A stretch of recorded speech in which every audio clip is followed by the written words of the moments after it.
And we are live. That's right. We are live. They are live. The countdown kept resetting on the pay-per-view we're about to watch, which is House of Glory Exodus. We're looking forward to a fun night. It's Saturday. The Saturday streams are always crazy, folks. I hope you're having a wonderful, safe, and happy weekend.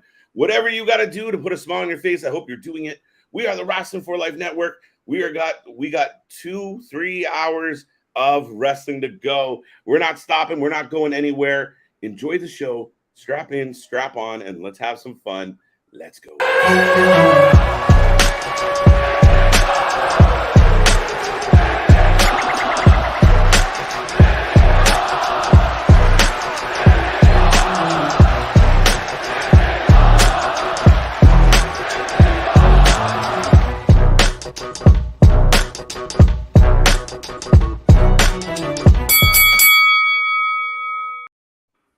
Ding, ding, ding. We are live. We are back at it again, and we do what we do, and that is cover wrestling. We're here for another live stream, live reaction, live watch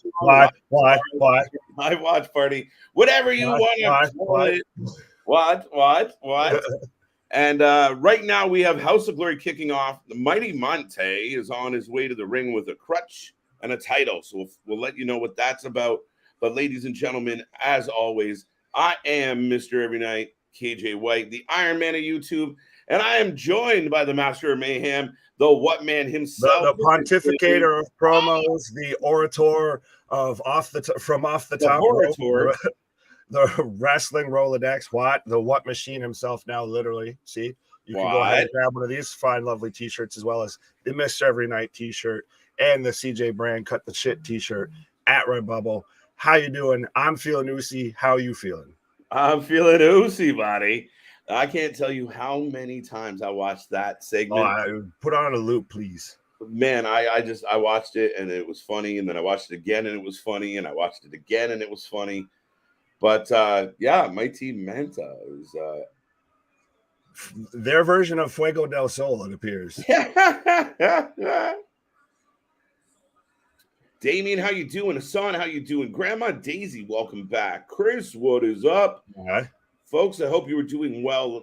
Like I say always, let everyone know tonight it's a Saturday night here at the Wrasslin for Life Network, so you know we are going to have a good time. Feeling good. The vibe is good. Nothing but positives.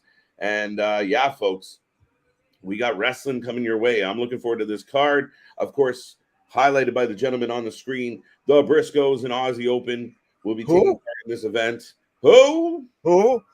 I love that whole promo from the Briscoes. So we've got Aussie Open next Saturday in New York City, and J Pop's in. Who we fight? Who now? Who they? No, that's the match, honestly, that sold us on doing the whole card and everything like that. Yeah, like Hassan, hi. I saw you guys did SmackDown and Rampage last night. It was awesome. Yes, it was. There's still a ton to talk about from those shows, and maybe depending on how tonight goes, we'll hit on a little bit of that. But also, nobody else is covering professional wrestling like we are. Like Hassan even just said there, we were covering both shows, one stream, two hosts, and now we're back here again on Saturday covering House of Glory. You go find another YouTube channel that's doing that. Go ahead. Don't worry. We'll wait. We'll still be here. We'll probably be live still. We'll still be here. We're always here. I got some music hitting. You know, obviously, Manta is unable to compete. And Nolo Catano, is coming out right now. So it looks like they were going to have a match. It's always interesting with these shows how there'll be 4 matches advertised, but there'll be 6 to 8 matches on the show. Yeah, it's always seems the case where they kind of have the main part of the card figured out, and then they're like, we'll just tack on the rest when we know. Yeah, all right, who made it here? Right, who's still going? Oh wait, so why?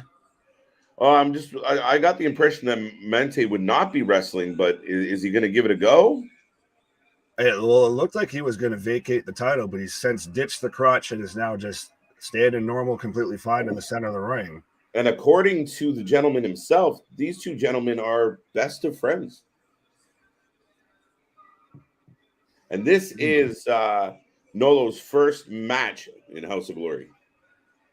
Ooh. Interessante. Damien saying Jacob Fatu is defending his House of Glory championship versus a mystery opponent on this card tonight. I know you sent me that, Damien. I was trying to solidify where you got that from. I couldn't find anything, but I know he is also pulled off of or unable to attend GCW's show tonight.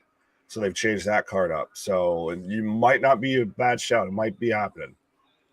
I would be all for seeing a Jacob Fatu match. Right. I mean, I'm worried about his situation if he's going up against TBD. Dun, dun, dun. Well, and it's almost, especially if he's going to give up, the GCW already booked tag match that he had and everything. I still want to see him go to a bigger promotion, and obviously I get some of the reason why he hasn't, but yeah. Yeah, I mean, if he shows up tonight, drops his title, and then we don't see him for a couple minutes. He just dropped the MLW title to Hammerstone. Yeah, very much. He just gave it back. Hammerstone. Maybe he's feeling Uzi. Is he feeling Uzi? Jacob Oos. Buddy. That's listen. Sammy Oos. Right now, these gentlemen are still having a conversation, but I know not to drift too far away from House of Glory, but dude, I give Jey Uso all the fucking high fives in the world, man. That dude battled. And Sammy is such a... I know the minute they got through that curtain, he grabbed, fucking Sammy in a headlock. He's like, you son of a bitch. Because Sammy laid it on deep, and it broke him. They're hugging it out. So, yeah, it looks like because they were supposed to... Wait. We got an invader in a mask. Is it MJF with the devil mask? Oh, he's turning on him he's hugging him, but he won't let go. Oh! There's two masked men. And Manta is taking a mugging. So he's very much obviously got a whole new faction going on. Nope. And my stream froze. So did mine. What are the quinky dink? Fantastic. But yeah, I like how WWE is even very much going with he managed to break them. Like they're acknowledging, as much as you should acknowledge Roman Reigns, the tribal chief. Mm-hmm. I like that WWE acknowledged that even Sammy got them to kind of break character, to chuckle. Like Jay was supposed to be the most pissed off human being in the world at that moment in time, and he had to put his face in his hands because he was trying to hold back tears from laughter. Oh man, watching him tear up, and Jimmy in the background was killing me because Jimmy's dying and he's trying to hold his shit together. Roman did good as far as he went with it. He kind of looked at the crowd and chuckled like, it is funny, right? And but man, Roman always does this thing when he's trying not to laugh. Mm-hmm. You can kind of tell, but yeah, it was just, that's been the thing, that's big talking point, the most memorable thing from SmackDown, I feel. Even besides the Bray, the Uncle Howdy, that's been the thing I've seen all over social media, mm-hmm. all over everybody's posts, all of that. Everybody's talking about it. But everything about it, that's, I think, why. I mean, it was one of the best wrestling segments in a long, long time as far as the match made sense. The conclusion of the match made sense. It builds up. You give a reason for the champion to come out. He acted like a complete boss the way you should. And then you get these authentic moments, woven into everything. And the fans love it. It's good wrestling. It's good quality entertainment. And man, it was highly enjoyable. There's not a whole lot on wrestling over the last few years that you go back and watch multiple times, right? Oh, absolutely. Well, and even how we got into that part of the segment and everything to where I don't give a damn what the tribal chief thinks. And you saw Roman's face just light up. Excuse the fuck out of me. But the crowd, us at home, everyone giving the old, whoa. All right. You done up, Aaron. Run. All right. All right. So Manta just got jumped by the new faction, the new gang, I guess, the two guys in devil mask showing up. Now, we weren't given the identity of the masked men, but yeah, Manta got his belt. He's limping out, and yeah, maybe that Interesting way to start the show. maybe that's why they got a hold of. They had to get a hold of Jacob. Like we're down a title match, bud. Well, I mean, honestly, maybe that's not a bad shout. One dude, David, one dude helping Manta leave.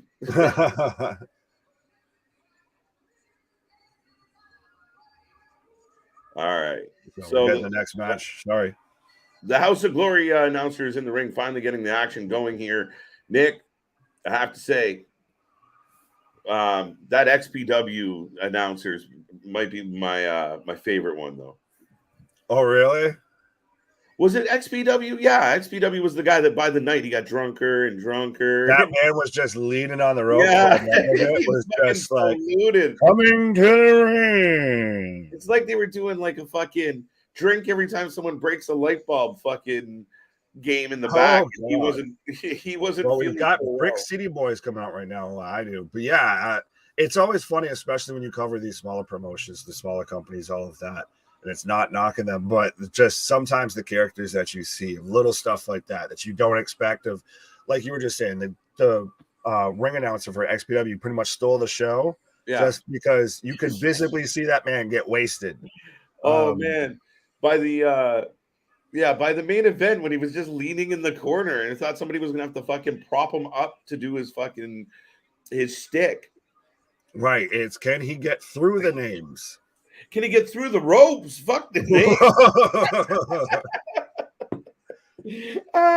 He's just in the corner, just laying down, just doing the road dog, like holding onto the ring so the ring stops spinning.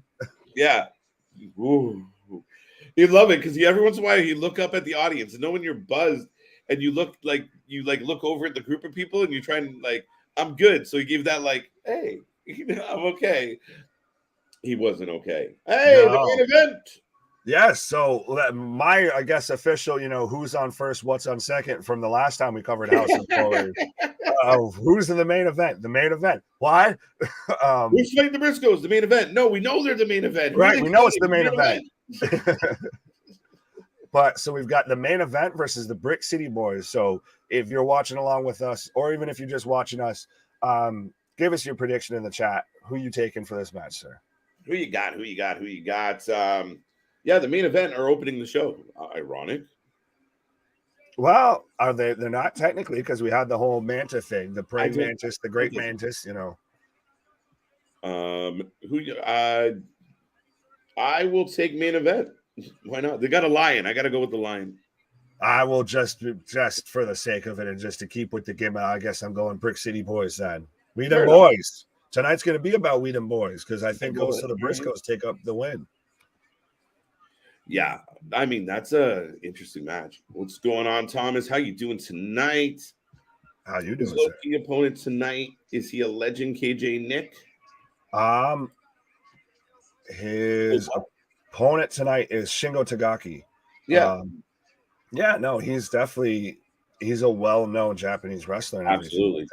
Like so I don't know if you really want to throw around legend. I feel like that might be a word that gets thrown around too much, but he's definitely a well-known name. Oh shit, yeah, I forgot. Anderson Silva versus Jake Paul tonight. Yeah, that comedy match. But Damien, that's happening at 9. It's not even 6:20 right now, sir. Are you from the future? Is this why you keep trying to tell spoilers and I like this match because you're from the future? You get the goddamn Terminator. Yeah. The main event. It's the Briscoes versus Aussie Open. But so then I guess I'll ask real quick, who you got, Anderson Silva or Jake Paul? Fuck, dude, I don't even know how to bet. Hey, you brought it up. Well, Damien brought it up, but still. It's gonna go to some fucking decision. It's whatever. I mean, if Jake knocks out Anderson Silva, I mean, fuck. But what are you gonna do? I heard a weird potential stipulation as now the Lions got a super kick in. That if Anderson wins, Jake has to kickbox Anderson. If Jake wins. Anderson has to box him again. Wait, what? Supposedly. I like I said, one of those Supposedly? lovely dirty rumor stipulations I had heard.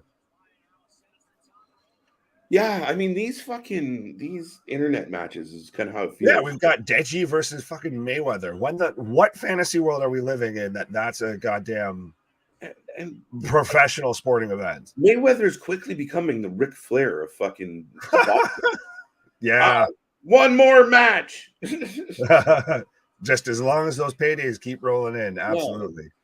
40 years later. Tag team offense from the main event. Moonsault. Oh, he caught all knees to chest there. 2 count. In Riyadh, Saudi Arabia. Yes, and we will be on live in the afternoon, folks. Or the Saturday afternoon delight. Yeah. Afternoon delight. It doesn't matter when we show up, morning, noon, or night. We are always a delight. That's you, sir. You are the every night delight. The every night delight. Yeah. I got to get that T-shirt made, but make it look like a candy bar wrapper. Every night delight, or a wrapper of something else. Oh snap!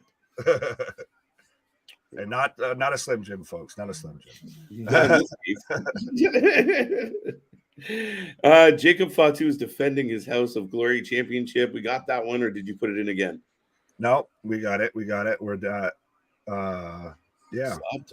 Damien, I got that one too. No, we're at the bottom.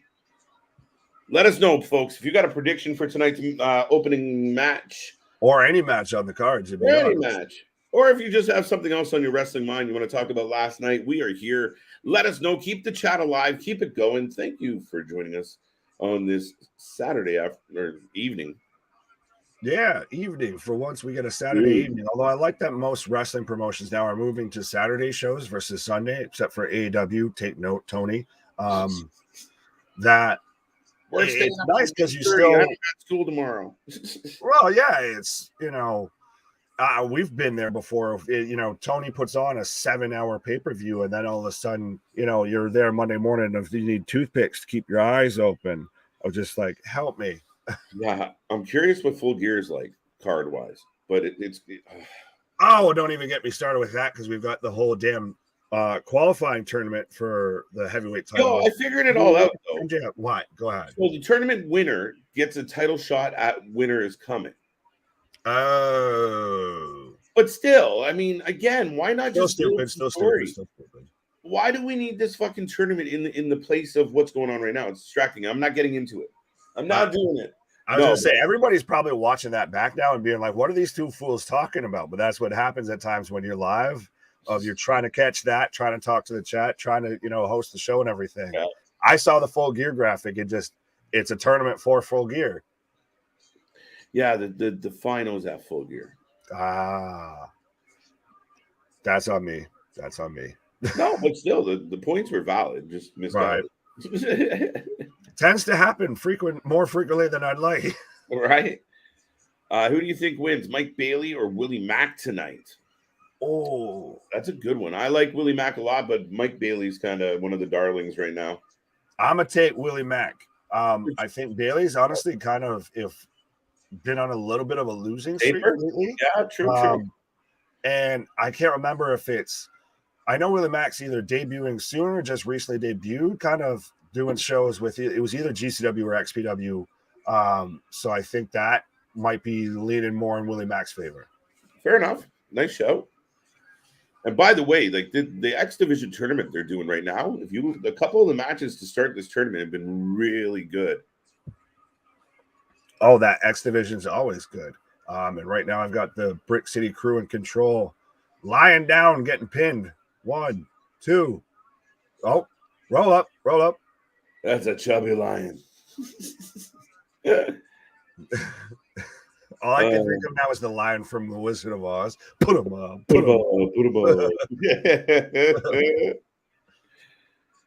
Rumors are Money in the Bank is gone and going back to WrestleMania men and women ladder matches. Two count. I would not be surprised because, like, when we saw now Hell in a Cell got control deleted out of the WWE lexicon. I like that I've heard rumors that Hunter's planning to get rid of all of these gimmick pay-per-views and everything. Yep. And I like it because that's been the problem of when's the last time you felt that a match called for a Hell in a Cell match, or a feud called for a TLC match, or we needed an elimination chamber because there's so many contenders and all of that. Yeah. Right. Yeah, no, I agree. And when you're just booking it because, like, oh, we know what's coming up, so now everybody's got to act a certain way because this is where we're heading with it. I like the fact of them being elements of a pay-per-view. So you don't know when and where you're going to get it, but one random week, that's somebody's going to have enough of a beef where somebody walks out and says, Hell in a Cell or Elimination Chamber, and everyone goes, oh, shit, we haven't seen one of them in 7 months, 8 months, a year. Perfect. Right. Well, exactly. Everybody remembers King of the Ring 98, not because of the King of the Ring tournament, but because of the Hell in a Cell match that was on it. You don't remember it as a Hell in a Cell pay-per-view. No. You still remember it's King of the Ring. But that's the thing. Like, even the Inferno match between Kane and The Undertaker was on random pay-per-view. It wasn't all built around it. We've been on stream before and like, okay, this feud's going to go towards a Hell in a Cell match. Yep. That's the feud that they're going to go here with that step, all of that. Right. Well, but if it becomes predictable, you lose it.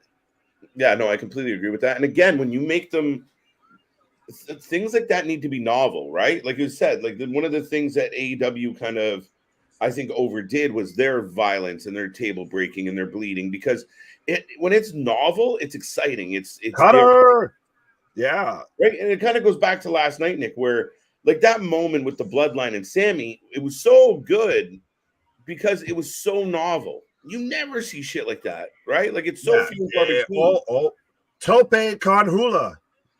Tope con hula. Ryan just dove through the hula hoop onto the outside on the Brick City. Oh, 619.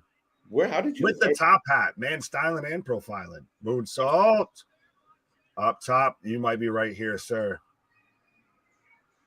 Frog splash. One, two. Wow. You and I ended up on different. We were dialed right in, and then all of a sudden, I don't know. Did you? I haven't touched a thing. My hands have been here. You can see my hands move. Pause. No, and I think part of the problem with the pay-per-views, when you title them, they paint themselves into a corner where, again, Extreme Rules. Oh shit! Now we need to come up with 9 extreme matches of some way, somehow, right? Yeah. Well, that's Extreme Rules is the outlier because that one moved so far away from stipulations. We were excited this year when it got stipulations. Right. That's actually true. Right. Moonsault. Oh. I've got Frog Splash. Oh. Slammed him into the press. Oh, the Lion breaks up the pin. 2 count. A litany of offense. I almost halfway thought that was a lion pun somewhere in there. I just heard the L and I was like, oh, wait for it. Elbows. Spinning back kick from the Lion. Oh, Judas effect.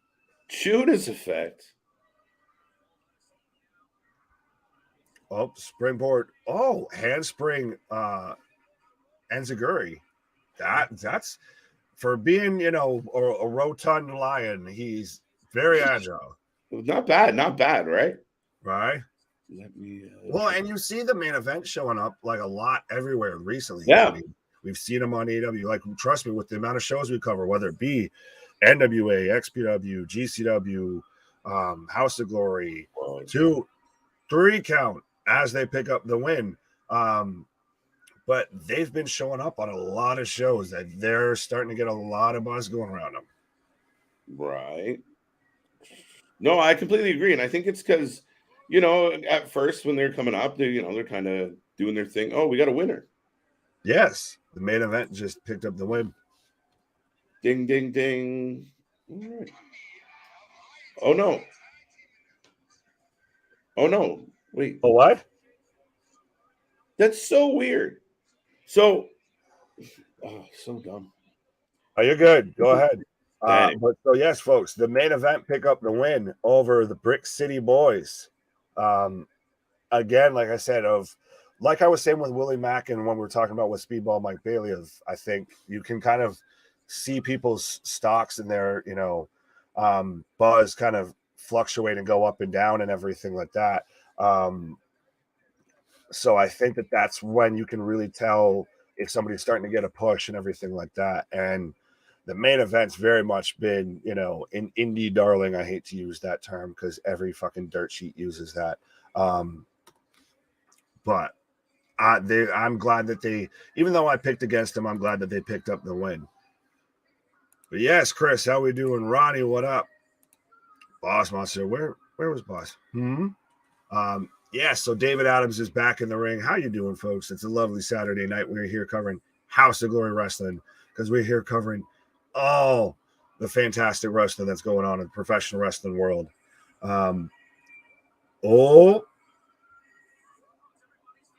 We've got Sound of the Police blaring right now. So we've got Detective James coming out right now. So we've got Hog PD, or at least one half of Hog PD, one member of Hog PD coming out right now. I still always feel weird calling it Hog. But so we've got Detective James coming out right now. But let me know what you guys are excited for on House of Glory, just in professional wrestling in general, because I know, like we were talking earlier, we just came off of SmackDown and Rampage last night. We had Swerve kidnap Daddy Ass, pause. Detective James might want to investigate that of, try and figure out where Swerve's holding Billy Gunn, but he's got him, all tucked away because it's spooky season. So we've got to make every character all of a sudden creepy and like a horror movie. But it was interesting to see even that Keith Lee was kind of not with the whole heel turn and against doing that whole angle at least. But it's going to be interesting to see where they keep going with Swerve and Our Glory versus the Acclaimed. Old Head Uno. What? What's good?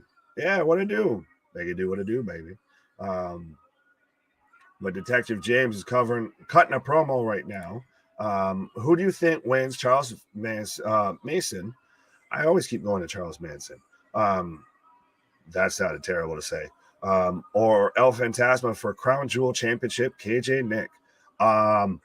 Well, it's just me right now, Damien, but I'm going to go and take I'm going to take Charles Mason. It's spooky season, all of that. And for whatever reason, Charles Mason seems to defy the laws of booking when it comes to House of Glory. House of Glory, he's booked like, a world beater at times and everything. But if you go and watch him on GCW, he gets jobbed out. There was literally a GCW show we covered here live, which if you haven't hit the bell notification by now, what are you doing with your life? Because we're here covering anything in wrestling.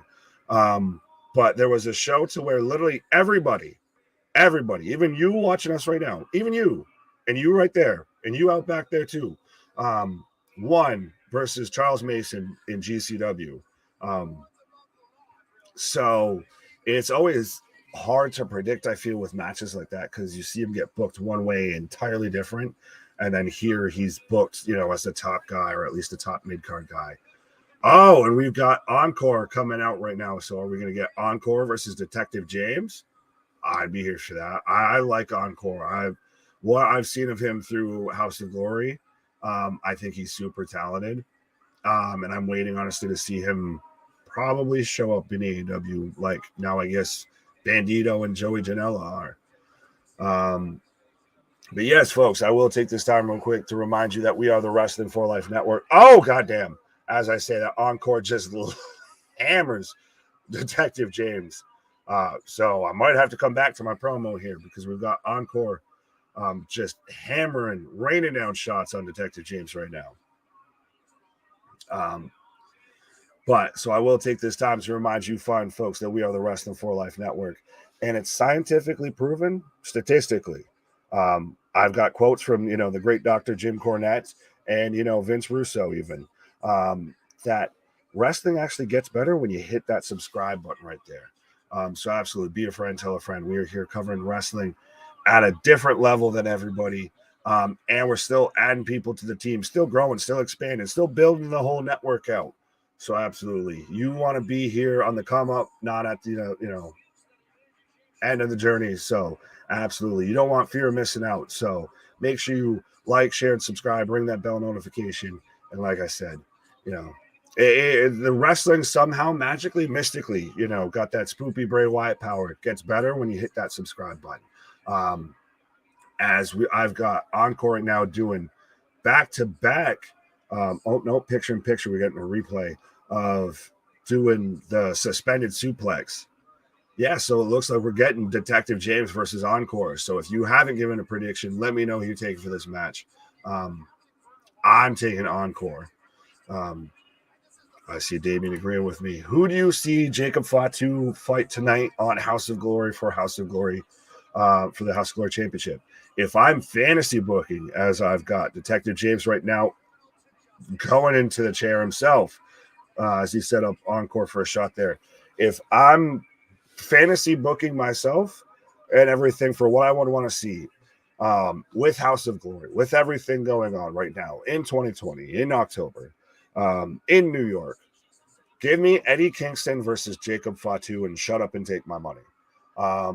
And I would honestly, I'd have Eddie go over. Encore going all the way around the ring like the Strowman Express for a drop kick on the Detective James on the chair, in the chair. What? But no, give me Eddie versus Jacob Fatu. I think Tony obviously doesn't want his guys working with GCW anymore. Maybe because they have a deal with WWE or Peacock or what have you. But I could see, I want Eddie as the House of Glory champion. And I think Jacob Fatu might be on his way to, maybe feeling Uzi, hopefully, potentially, allegedly, respectfully, knock on wood. But that's the way I would go with that. If you have any predictions in the chat, folks, let me know who you would want to see potentially face Jacob Fatu tonight for the House of Glory Championship. Or let me know who you're taking. I know we're not there yet, but let me know who you're taking between Aussie Open and the Briscoes for the House of Glory Tag Team Championship. 2 count from Detective James on Encore.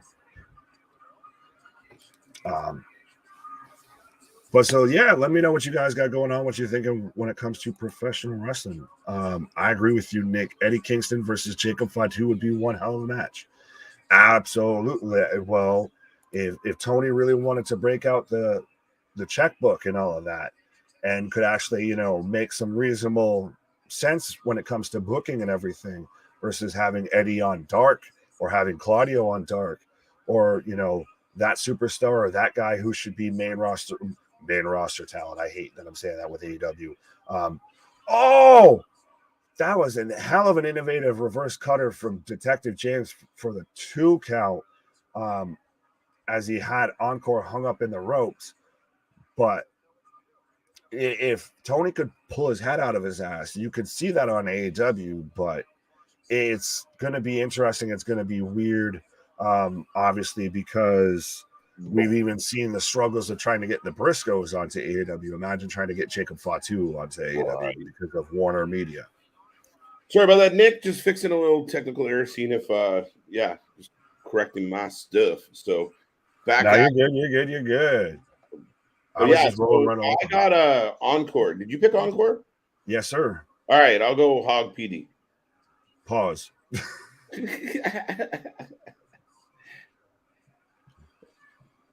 Be worse if it was Hog DP, but nonetheless. Yeah. You see, I kind of thought there, but I didn't go there. Right? No, I had to hammer it home. I like it. I respect here. it. We gotta, make it right. Right. Exploder suplex into the turnbuckle from Encore. Okay, so now I feel like I'm back. Both men are down now. Right. Okay. Right. It's weird. Yeah. It was on the stream, I could. There was room to fast forward. Like I could drag the camera. So you got on that lovely delay. It wouldn't let me. so I was like just behind, and I was like, "This." Are you watching it on Peacock? Because that's how they tend to not let you fast forward or rewind or any other shit. Oh, double underhook. Encore's got him back in the double underhook. Now, folks tuning in right now, if you haven't made a prediction yet, please let us know. Who do you got? Encore and Detective. What Detective? James. I completely lost that one. Yeah, in the second match tonight, lots coming up, folks. We got the Briscoes, we got Aussie Open, we got Lowki, we got Charles Let me Mason. run through the card real quick. What? Yeah, go ahead. I have at least the advertised card right now. So at least so far that's advertised. We still haven't gotten any of that. We've got a singles match between El Phantasmo versus Charles Mason. I believe that might be. I don't think that's for the title. And then we've got the Hog Cruiserweight title match between Montekia. I'm going with Montekia, obviously, and Nolo Catano. And then we already saw it, by the way. Did we literally not get that match? Because was that what I missed at the beginning? Was that Monte? Yes, that was Monte. Yeah, that was that was the vitamins, folks. I blame the vitamins. It will affect your short-term memory. Right. Ding. Right. So then, anyways, moving on. We've still got the House of Glory tag team title match, which to me should be the main event of the most underrated, underappreciated, still to this day, tag team in professional wrestling. The Briscoes versus Aussie Open. And then we've still got Lowki versus Shingo Takagi. That match is going to be a hell of a match. I got Lowki going in that match, but I'm a big fan of Lowki and what he's done with his career kind of on the indie circuits. Oh, the ref's down, Nick. Oh, no.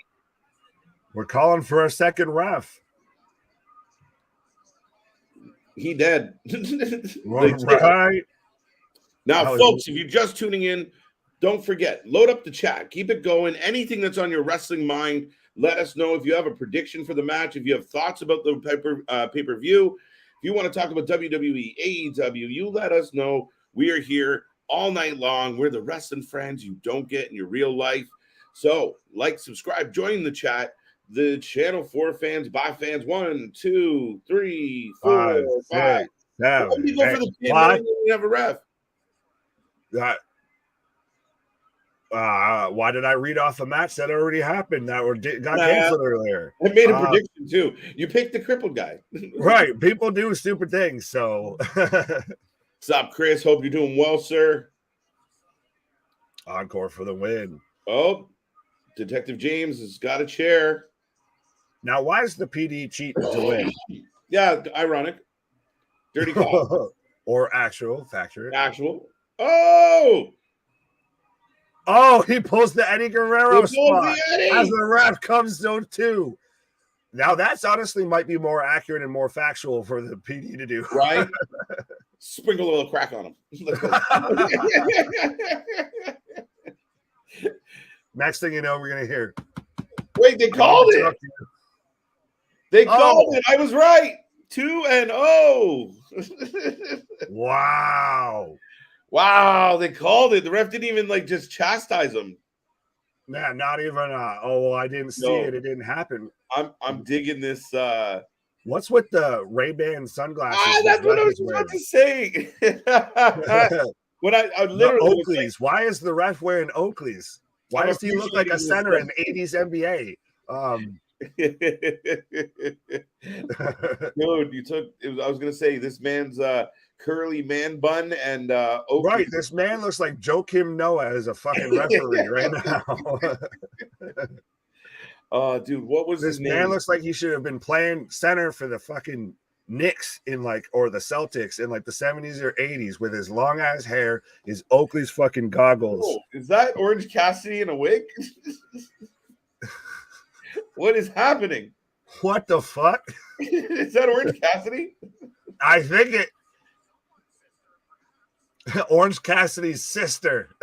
Right. Oh, no, it's the other half of Hog PD. What? Yeah. Although it does look like Orange Cassidy 100%. It did when it looked like Orange Cassidy like cosplaying Little Mermaid or Elsa. Right. It's Cherry Pie Cassidy. Oh.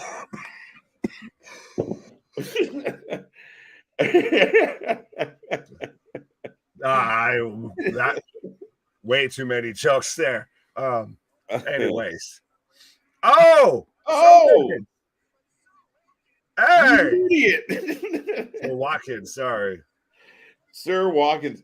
I dig it. The announcer made me laugh. Who's the ring boy with him? I dig it. I've seen, well, yeah. Not to get into it, but yeah, I dig this. I think it's their version of Bivens. Of Bivens making sense though. Or maybe kind of obviously that kind of, I'm the MVP VIP, manager. Yeah. Now they're talking about Jacob Fatu quite a bit, Nick. I could see that happening. I know Damien keeps talking into existence, and I think I just kind of want to see it now at this point. I'm always down to watch Jacob Fatu. Absolutely. Especially on a night when you're feeling oozy. What was the what's MLW's big cage match show that they do? Oh, it's like I know it's super. It's the War Games, right? Essentially. Yeah, it's very much like War Games, but they call it something different, like how AEW calls it Blood and Guts. Right? Like it's but I mean, you had guys in there. One of the last ones I saw, and I mean, you got Jacob Fatu, and you got Hammerstone, and you got Contra. Like, holy shit! All right, what is this? House of Glory World Championship.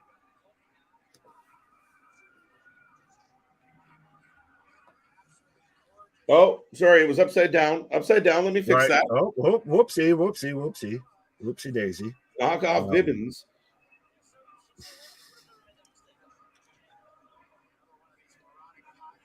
Is it just me, or is the audio on this show awful? Oh, it is. I get it. I struggle because the crowd mic's way more powerful than the actual in-ring mic. Or we are getting Jacob. Here he comes.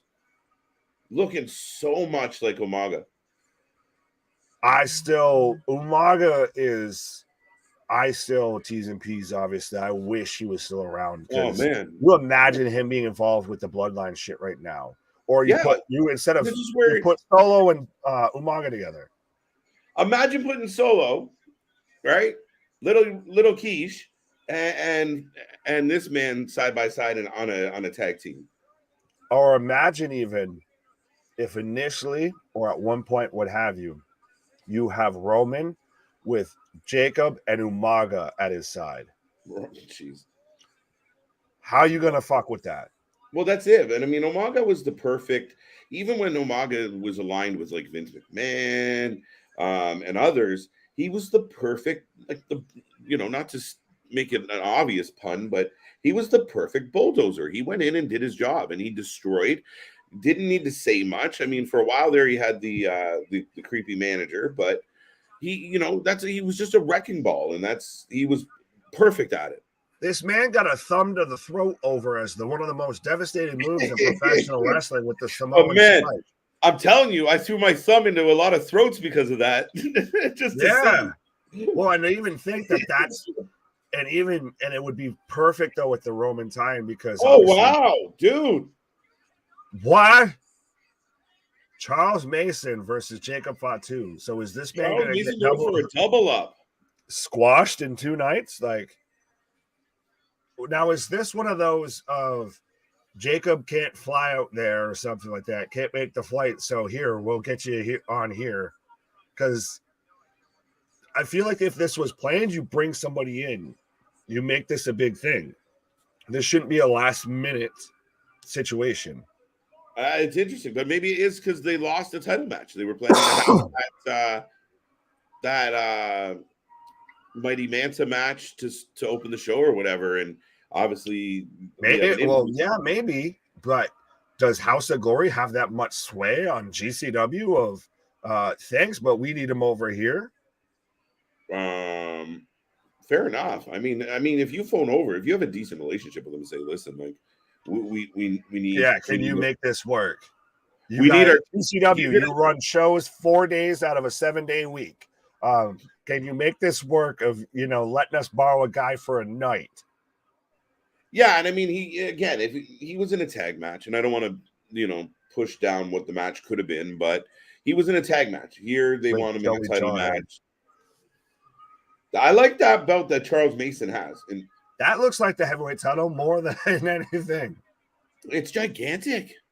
It's almost it's bordering on too big, but it's a nice belt. Well, it reminds me a bit, and it's still probably one of my favorite titles of all time, is Big Goldie. Right? The WCW World Heavyweight title, all of that. That's still my favorite title of all time. I think so. I think I'm on the same page with you. That I mean, it's such a pretty title. It looks like that the Super Bowl trophy, like the Stanley Cup. To me, it's always looked as the title.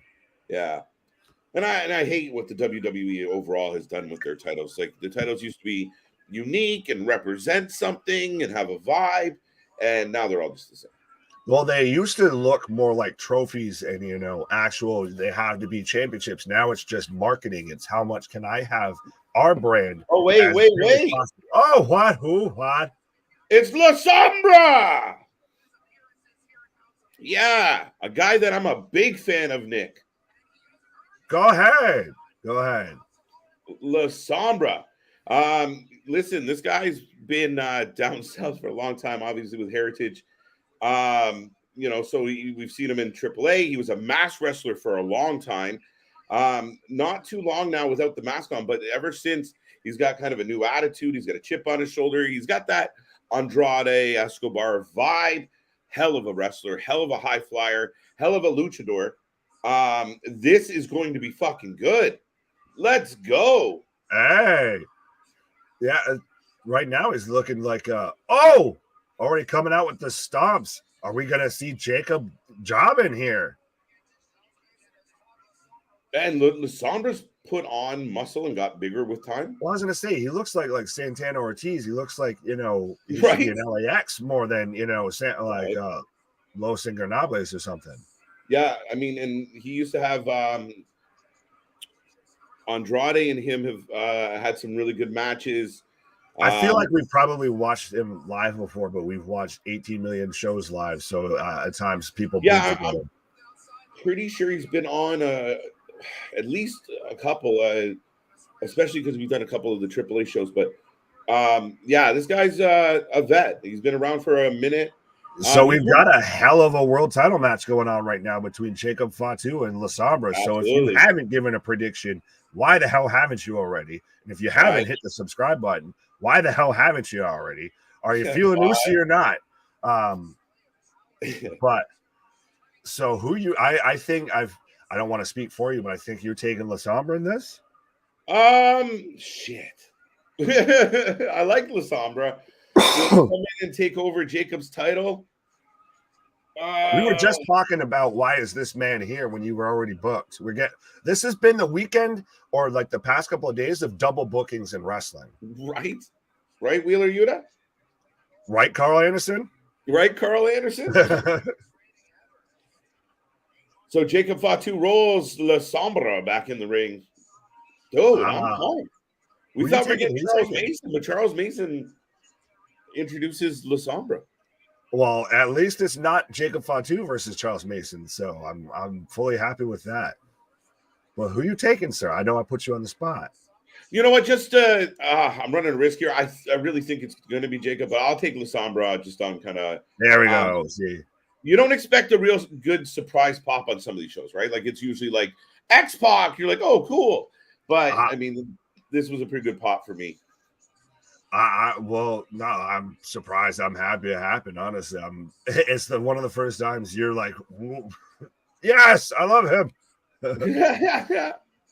But I think more of just to be the contrarian, and because I guess I'm going to keep beating this dead horse of Philanucci, I'm taking Jacob. But right now, La Sombra's been a house of fire this whole match, 100%. Like Jacob's gotten very little offense in, so I could see La Sombra, especially because, like we talked about, of the double booking of maybe he's kind of given up these titles because he might be moving to another pasture. Pause. But maybe Jacob's on his way out from the indie scene, so I could maybe start to see him drop titles like he already has in MLW. No, absolutely. Fatu. What about you, Fatu? All right, this is interesting. Mm-hmm. 1 second. I'm doing some research here. Oh, you're good. Jacob Fatu just won this title not too long ago. I don't think he's losing it anytime soon. Right, but it's House of Glory. This isn't AEW. This isn't WWE, to where there's super long-term storytelling. A big-ass clothesline from La Sombra onto Jacob. Damn near almost turned that man inside out. And when have you seen that? I, at this point now, want to see like La Sombra versus fucking Wardlow, honestly. I think that would not be a bad match at all, because I think they look same size, same stature, everything. On both big men that can move. But okay, yeah, there's no super big long-term storytelling or planned booking when it comes to House of Glory or XPW and shit like that. I don't feel, because so many people go in and out of those promotions that you can't hardcore, plan. Okay, we're going to do this in 3 months out.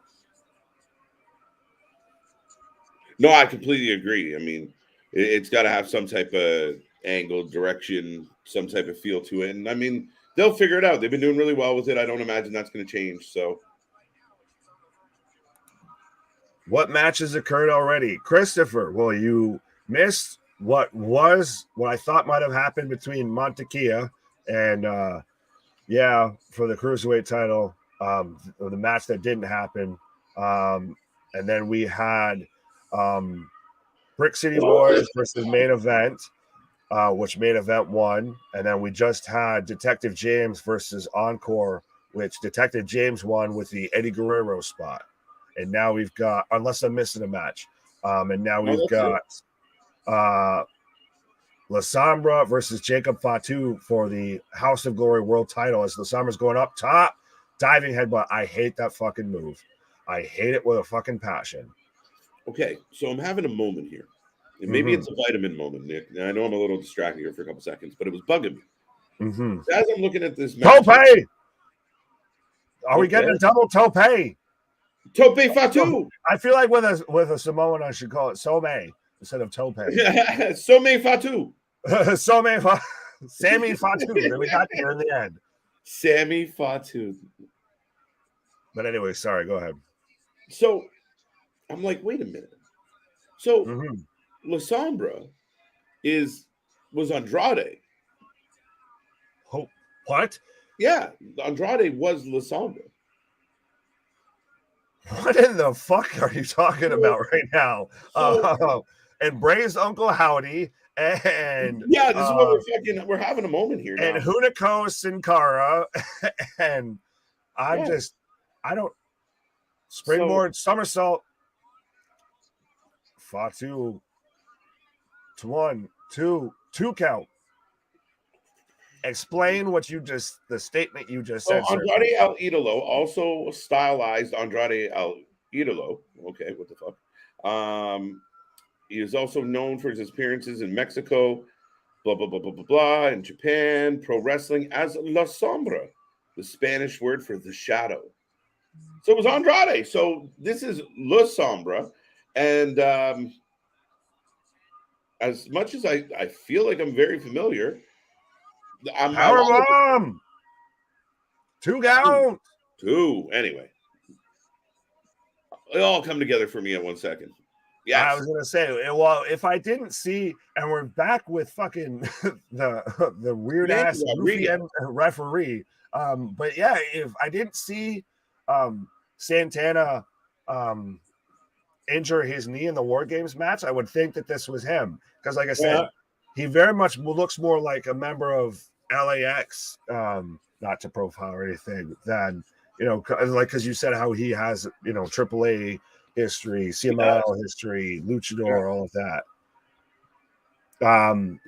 I think that I like this right now. I would be happy with La Sombra versus Wardlow, to be honest. Yeah. So I mean, he picks up the ref. Oh, one of the best low blows I've ever seen ever.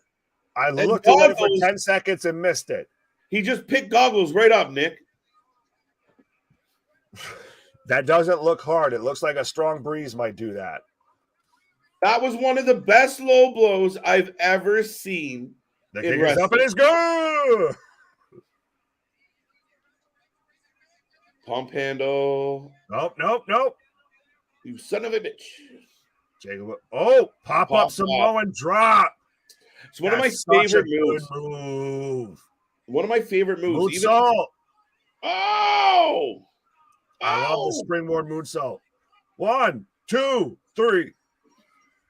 I know I twisted your arm the other way, so I won't take that. You get 2-0 and an asterisk. Right, 2.5. 2 yeah, you're 2.0. I have a point on that one.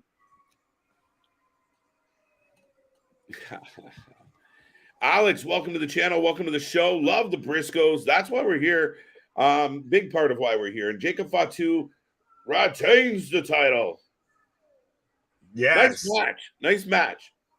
Oh, that was a hell of a match. That I'm surprised that match went on here. But I get potentially why.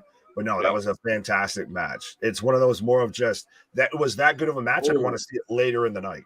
Oh, GPW is up in the corner. When they do you see when they do the picture-in-picture replay, GPW up in the top right-hand corner. Yes, because I believe the tie with Shingo. Yeah, that's what I was going to say. So again, a little co-love there. Right. Now I got to figure out who Manny the Shadow Rodriguez is. Well, see, that's the thing is when you get into like the CMLLs, the AAAs, the Wrestling Mexico, and all of that, it's a rabbit hole beyond Bray Wyatt's capabilities. I feel like. Oh, well, listen, I used to, for hours, I would sit around and I would watch like where you would get like La Sombra's 50 best moves or fucking Ray Phoenix 50 best moves and I just watch all that shit. What I like about the lucha style is it still has that very playful vibe where the fans and the wrestlers all take it very serious. They believe it. They get emotionally invested in the characters and long, like some of the storylines are 30 years old. It's like fucking Coronation Street. It's like a never-ending soap opera with some of this.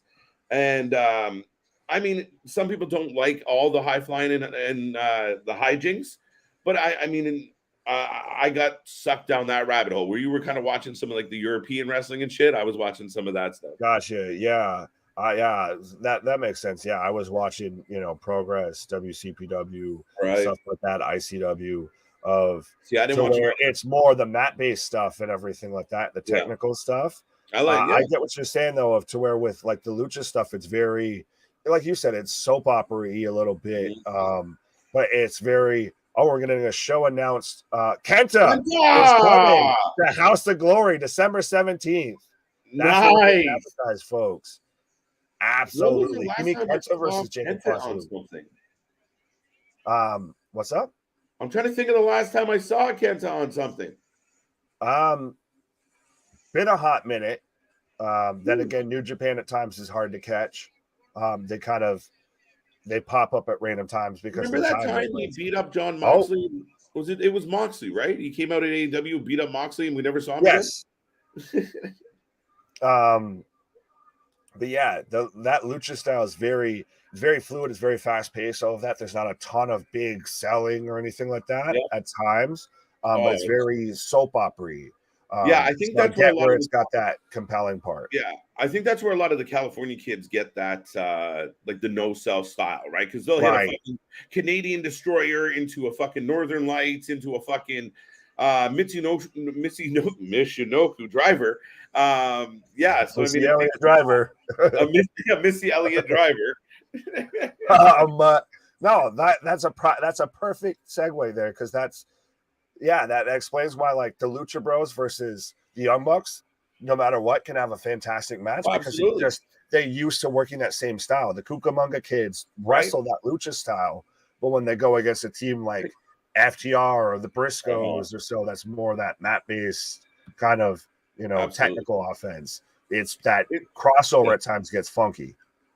Yeah, I think like to me, it's just sometimes that like it's almost that adrenaline rush opposed. So when I kind of want to go that direction, like I'll spend time watching like the classic wrestling and stuff like that. But every once in a while, I need a good fuck you. What the fuck? For those tuning in and don't know why we're cursing randomly at our screen, we are on a 15-minute intermission. After that, normally this only happens, and I'll take time if you don't mind, Sarah. So I guess vent my hatred about the 15-minute intermission with all of this, because this, to me, always when it comes to rating the shows, anything like that, you instantly lose a point, what have you with this, because you already delayed with a couple minutes, and the timer kept adding on.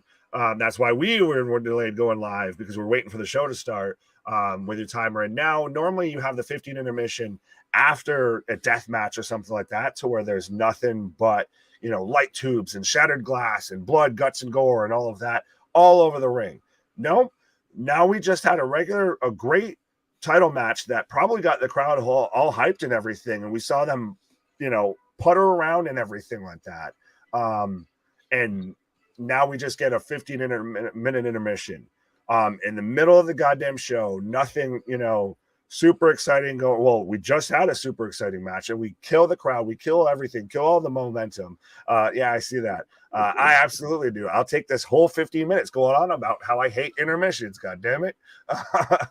But as we've got 15 people watching along right now, see, it comes full circle. But to take this time and just waste this momentum and all of that, just plan your fucking show better. I get it's a smaller promotion, all of that. This isn't AEW, this isn't WWE, all of that. But for fuck's sake, plan it better then. Go ahead. I feel like I've taken enough time. I don't, like you said, we have the hardcore shows where they fucking have carnage, and okay, yes, we need some time. Right? The one night they took a 20-minute intermission because they were setting up a fucking scaffolding from hell match. Right.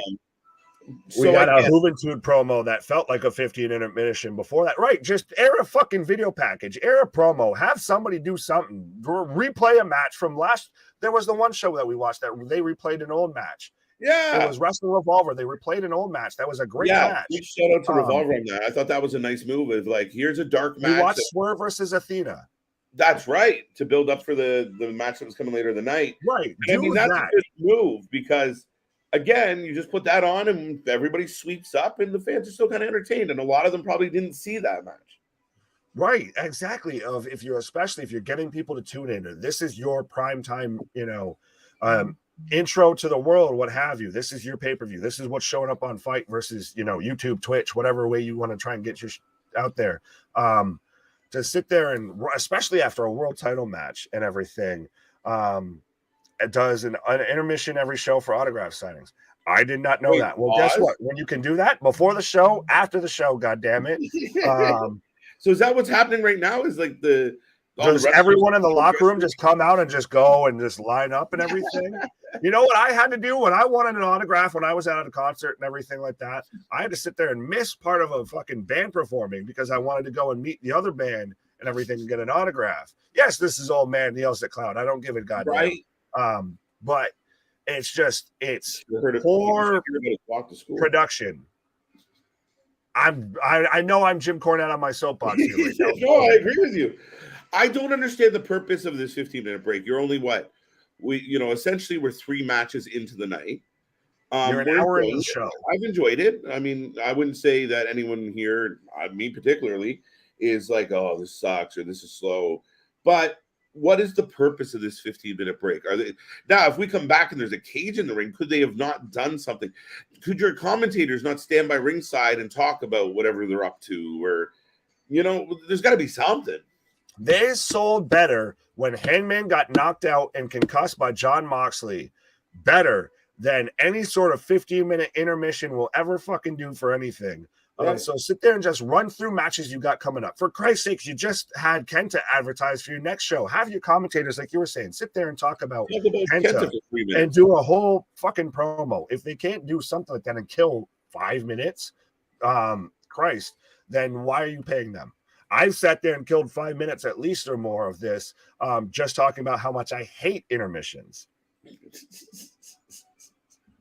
And I don't see anybody coming to hire me for the wrestling company. Right. Yeah. No. So that's it. As people who watch way too much wrestling, right? Unexplained intermission is a pain in the ass. Listen, we spent a lot of time, and it's weird because we haven't complained a lot lately about the commercial breaks, and I don't know if they've changed the formatting per se. Is it just a matter of fact? And this is just a random vitamin thought with KJ. I know where you're going. That connected these dots, but if like we used to bitch about the commercials a lot, and now I feel like I haven't mentioned like, oh, these damn commercials. Well, I think now there's enough stuff to talk about in professional wrestling that the commercial breaks, half the time we bleed over from the commercial breaks talking about other stuff and then into the match. And also that now we're seeing even WWE's gone very much picture in picture a bit. They've copied that AEW style of the picture in picture works perfectly. You still get at least some sort of action going on, even if it's you can't hear the commentary. You at least still see what's going on. So that way that's not just, all right, so the match is happening and now they just stand there for 3 minutes in a headlock. And yeah, I think the pacing is what really has been great lately. And that's why stuff like this irks me so much, because it throws the pacing all the way off. Completely. It's just a weird, like, again, like, I guess, you know, this is your opportunity to go, you know, take a piss, grab a sandwich, shake your leg. But, I mean, again, it's not even like we're like an hour in. So do we have 1 hour to go? Because I would pick a midpoint if you were going to do it. Or is it 2 intermissions? Yeah, it's still just weird, really, honestly, to do this. Like I said, and you're doing this coming off of a title match. But I guess I'll take this time and divert from, you know, intermissions and all of that. So do you want to talk about, you know, Uncle Howdy while we have about 7 minutes on the clock right now? But so last night when we got off stream, I did 2 things. I watched the Sami Zayn Bloodline segment about 5-6 times easy, and I was going back. I kept rewinding because there's one point where Roman goes to talk to Jay, but right before he says, "Is that the problem?" And Sammy mutters something like as Roman's walking, and whatever he says, that's where Jay breaks and turns away, and then Roman goes, "No, come back! No, you're coming here." But I really wanted to know what Sammy said, and to this moment, I didn't get all of it, but I think he's out here reading lips. Yeah, if any of the fact checkers out there know what that I was going to say, that's the wrestling coverage you get here, folks. If we're on here for 3 hours plus live, and then we turn around and still watch it right after we just got off break it down. So right, Jay was doing everything he could do to hold it together. That bottom lip was quivering, and then Sammy says something and just breaks Jay. And man, for the amount of times I've seen it in the last 24 hours, it hasn't gotten old. It cracks me every time. Well, that's still also, sorry, real quick. That's still your favorite laugh, though, is the one that you can't let out. Like, it's that church laugh. Like, if you're in the fucking pews and all of that, and like somebody says, you know, penis, and you just have to sit there and just like shake with laughter because you can't let it out of the laugh you're not supposed to let out. Sorry, go ahead. No, I completely agree with you. But then the other thing I did was I watched that Bray Wyatt video over and over. And listening to the voice, there's moments where they really dialed down the disrupt, you know, the what do you call it? The fucking the audio mix. Right. When they pulled it down and you heard some of the words and the voice of the person behind the distorted audio, the more I listened to it, the more it felt Bo.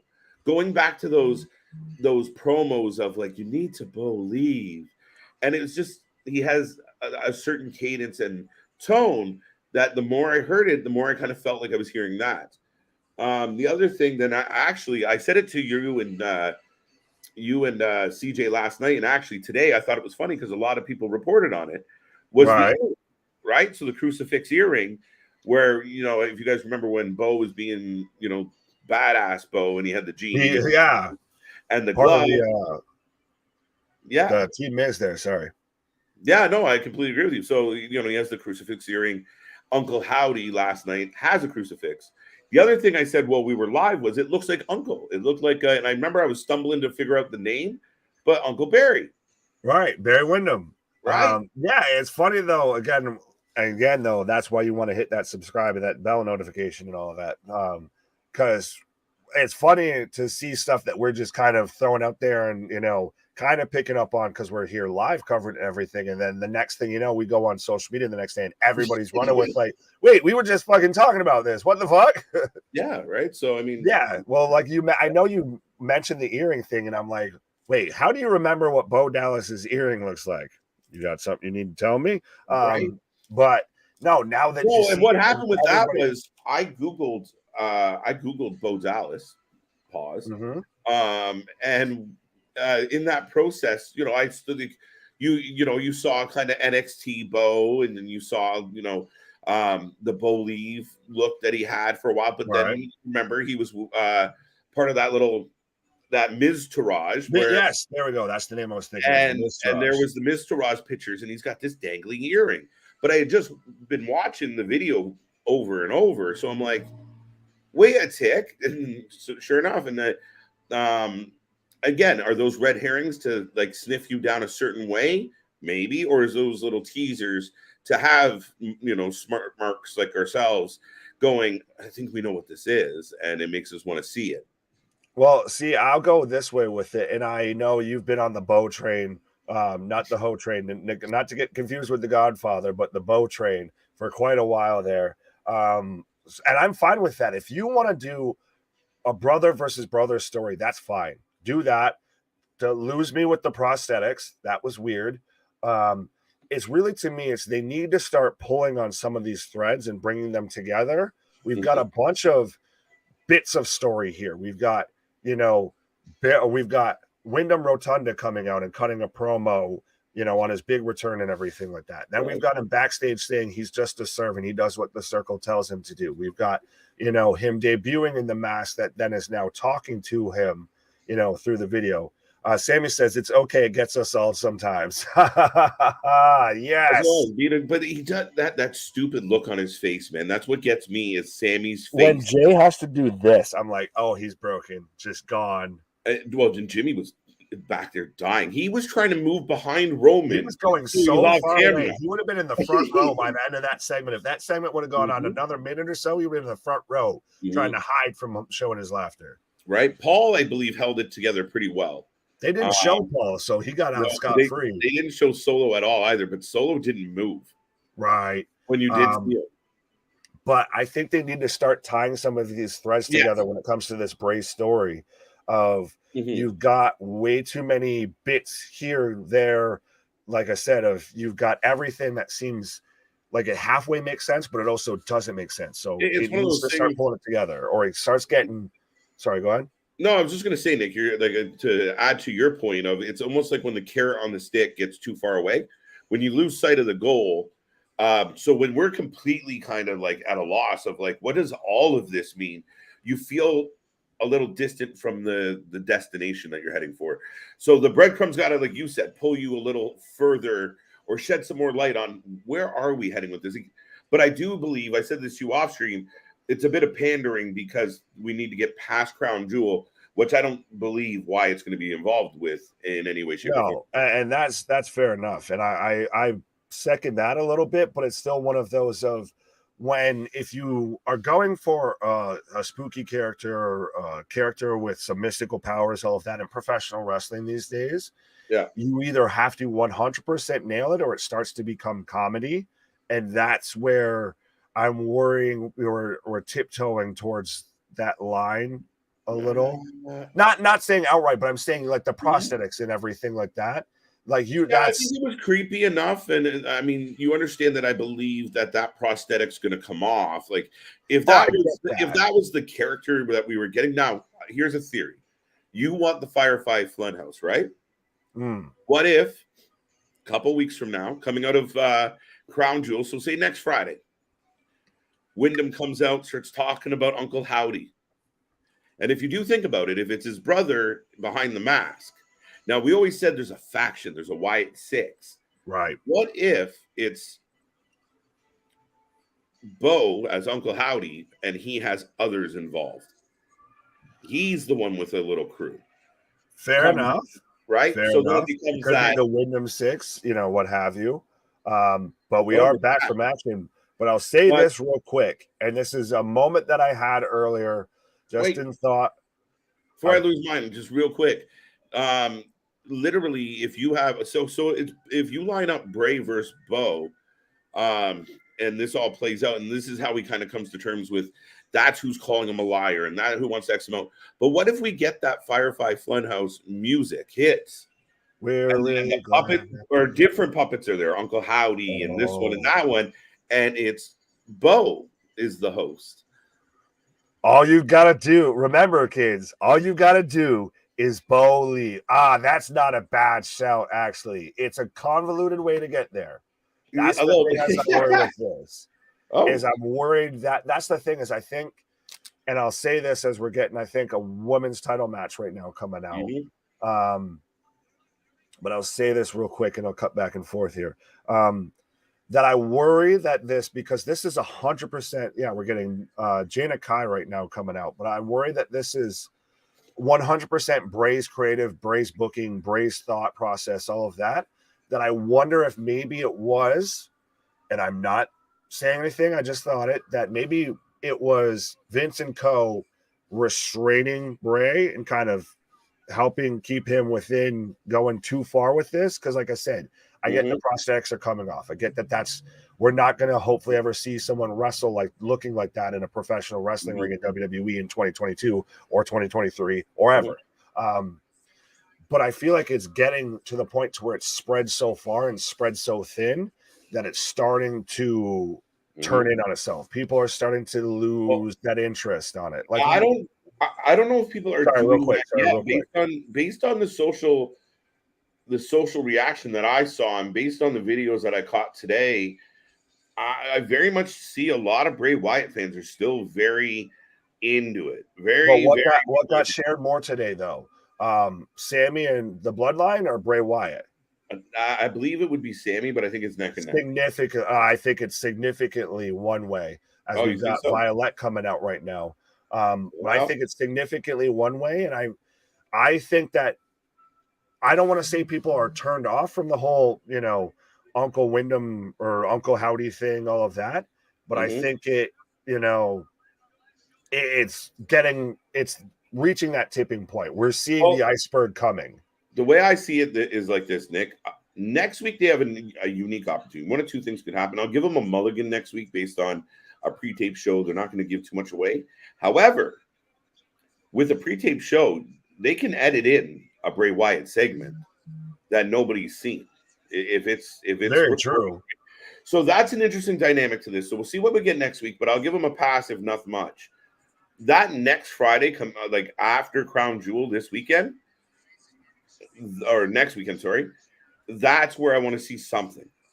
And that's where a pivotal moment for me where you either deliver on some of the teases, you give us a nice big chunk of meat, right? Give us a taste. We'll stay if you give us a taste.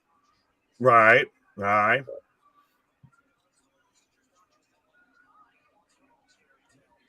What's up, Stone Cold?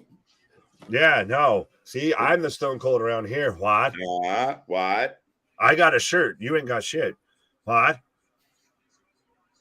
Stone Cold Brad Wyatt. Bray Wyatt, Triple H versus the Shield. There we go. No, he said Brad Wyatt. We need to go and find Brad Wyatt. Brad Wyatt. That's who's behind the mask. Right, is Brad, not Bo. Brad. Fucking Chad. Violette for the win. What? Did he say to toy? My pickup truck broke down. Like a squirrel. What? What? Wow. What? Violette versus God damn it, I'm blanking on the name. But yeah, so we've got a women's title We match. got Violette versus Kai. Right.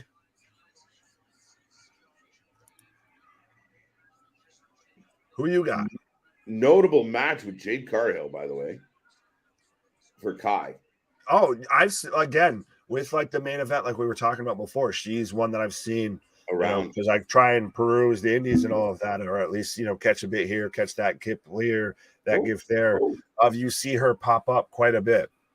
I'll take Violette.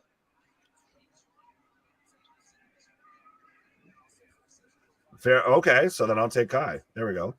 There you go. Easy enough. I literally, you said it so fast. I missed that you actually said a prediction. Yeah, I just threw it out there. I'm just watching. I'm like, I'll take Kai. Oh, what? I thought you said Violette. Oh, I mean, that's what I meant. Violette. See, look, I'm switching already. Switching. Man said it so fast, he can't make up his mind. Don't say what again one more time. What? Looking. What? What? Dun, dun, dun, dun, dun, dun, dun. So let us know a prediction in the chat, folks. Don't be shy. It's the channel for fans by fans. We're the wrestling friends you do not get in your real life. So feel free to stop in. Absolutely. All right. Both ladies are in the corner. Kicks to the stomach. Violette absorbing some abuse. Jeff, what's up, guys? I was talking to my buddy about how WWE should bring back Candice Michelle, Tori Wilson, Melina. I also saw that Batista and Triple H returned on SmackDown. I don't even know where to begin with all this, Jeff.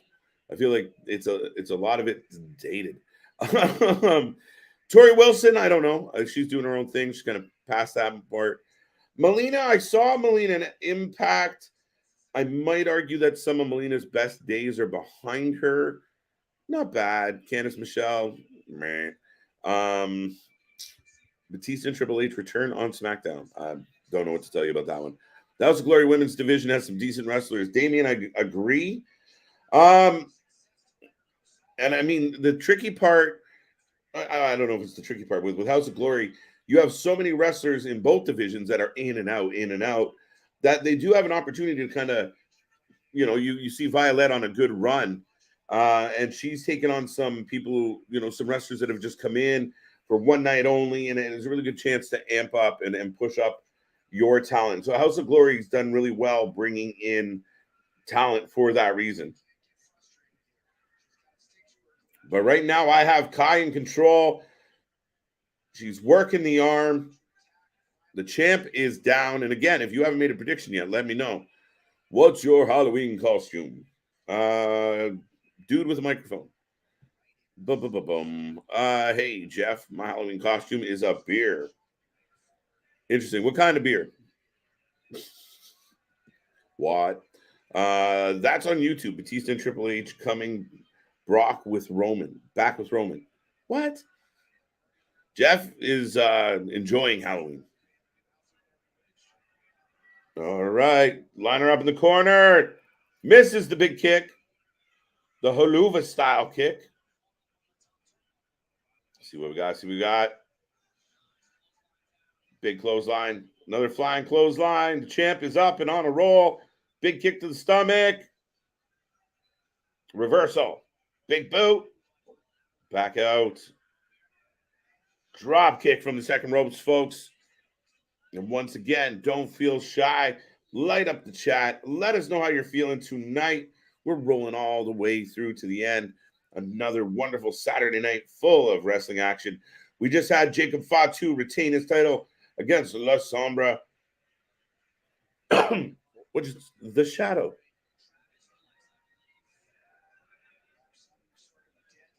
All right. Now we got a tie-up. Oh! Big slam. 2 count. Wow, quick. I don't know, Stone Cold. You might have got me convinced. And hey, anyone out there want to share their Halloween costumes? I'm all ears. But maybe I'll go as a squirrel. Misses the kick into the roll up. 1, 2. Big kick out by Kai. Back up. Misses clothesline. Swinging neck breaker and down. 2 count.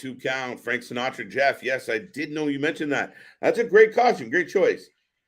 One of my all-time faves. And when I kick the bucket, My Way is going to be the tune that's played. So appreciate your choice there, sir. All right, Kai slamming down Violette. I'm not quite sure what that move was intended to be. Huge miss on the kick. Oh, shit. Oh. Going for like a suplex with Kai's leg over the back of her neck. Woo. Oh, absolutely. There you go. Violette with the win. And I continue to bang out these predictions. I mean, I got a half a point last match. There you go. So Violette victorious still. Your HOG Wrestling Women's World Champion. Now, what was the finish here? They kind of got mixed up and crossed, little stumbly. Oh, and she hits an RKO for the finish. 1, 2, 3. It's over, folks. Oh. Kai not happy about taking the L.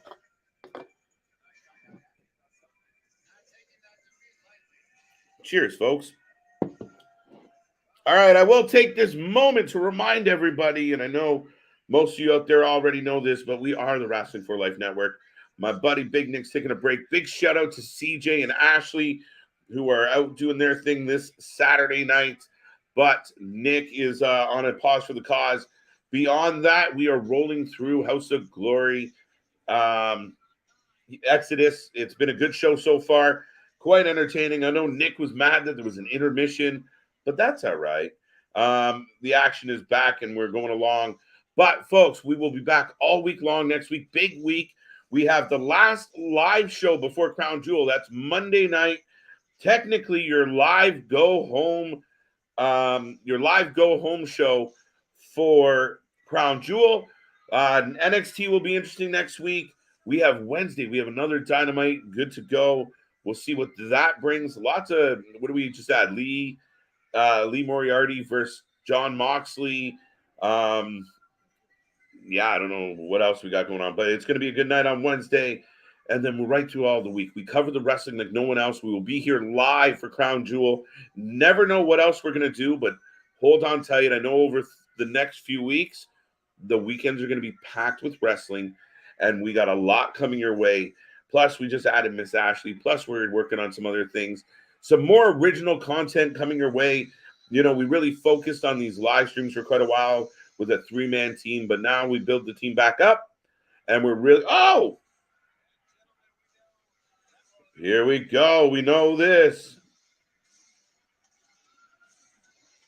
Here he comes.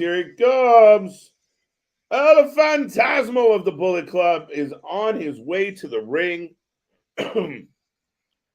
Bye, Jeff. Chris Jericho versus former Ring of Honor champion. Yes, we're a lot of guessing on who that might be. I think it's going to be Jerry Lynn.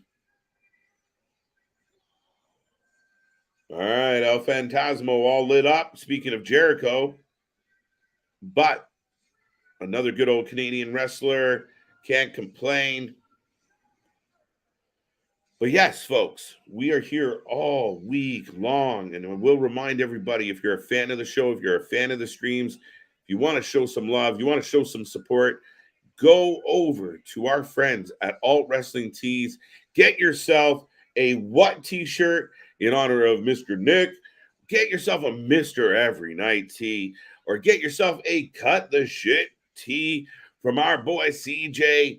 Go check out Alt Wrestling Tees. We got more to come. Obviously, Miss Ashley Rose is going to need her own t-shirt as well. So more content coming your way, more t-shirt, more merchandise, more and more and more.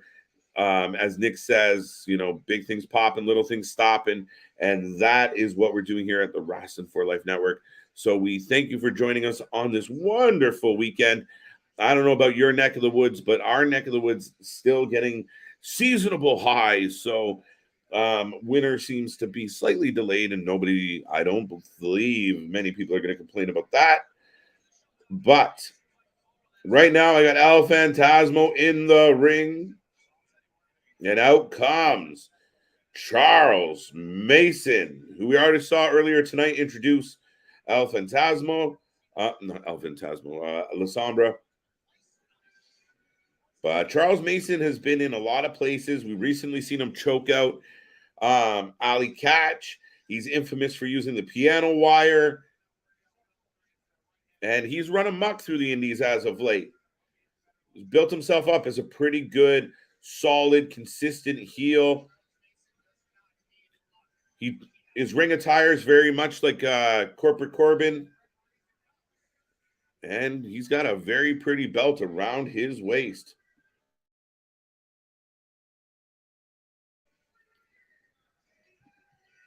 Dun, dun, dun. Charles Mason for the win.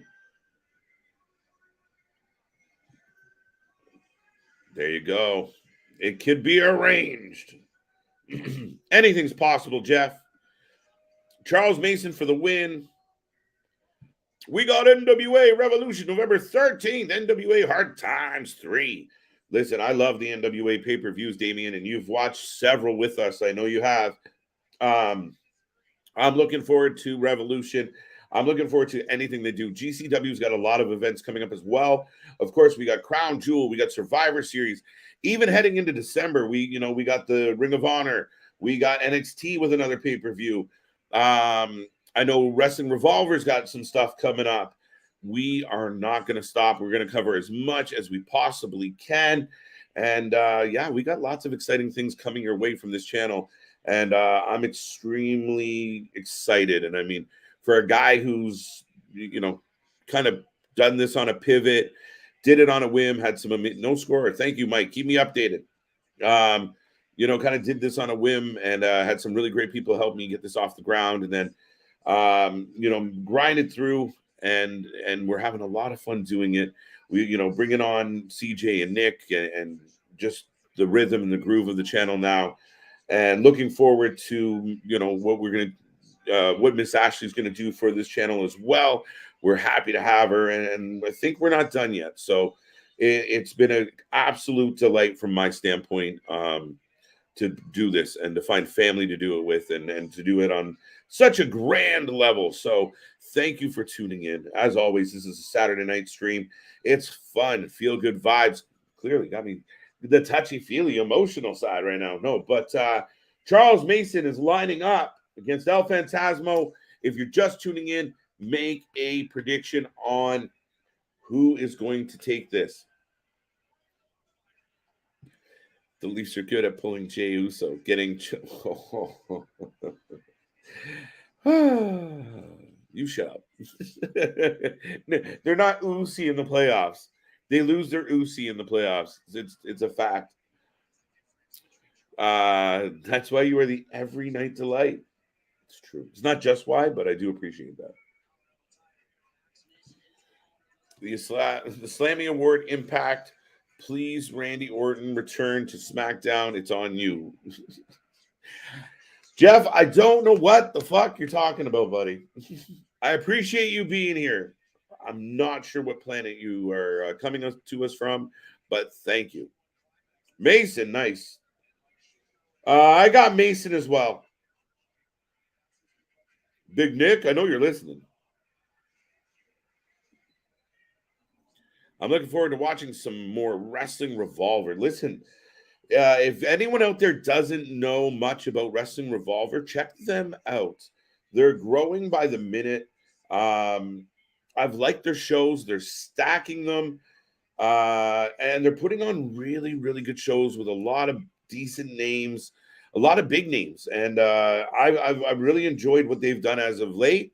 We've covered one or two of their shows so far, but stay tuned. We will have more Wrestling Revolver coming up. I like what they're doing. Use vitamins responsibly, and always, folks, always send your Nick pics responsibly. Pause. So pause for the cause. Mason off the ropes. Wow, these gentlemen are off to a great pace. Leg sweep. Wow, bridges out. Whoa, whoa, whoa, whoa. Nice.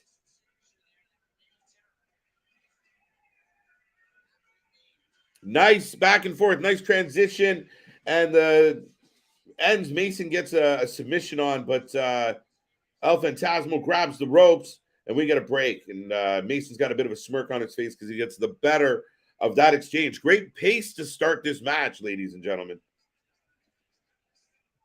Good pick, Jeff. I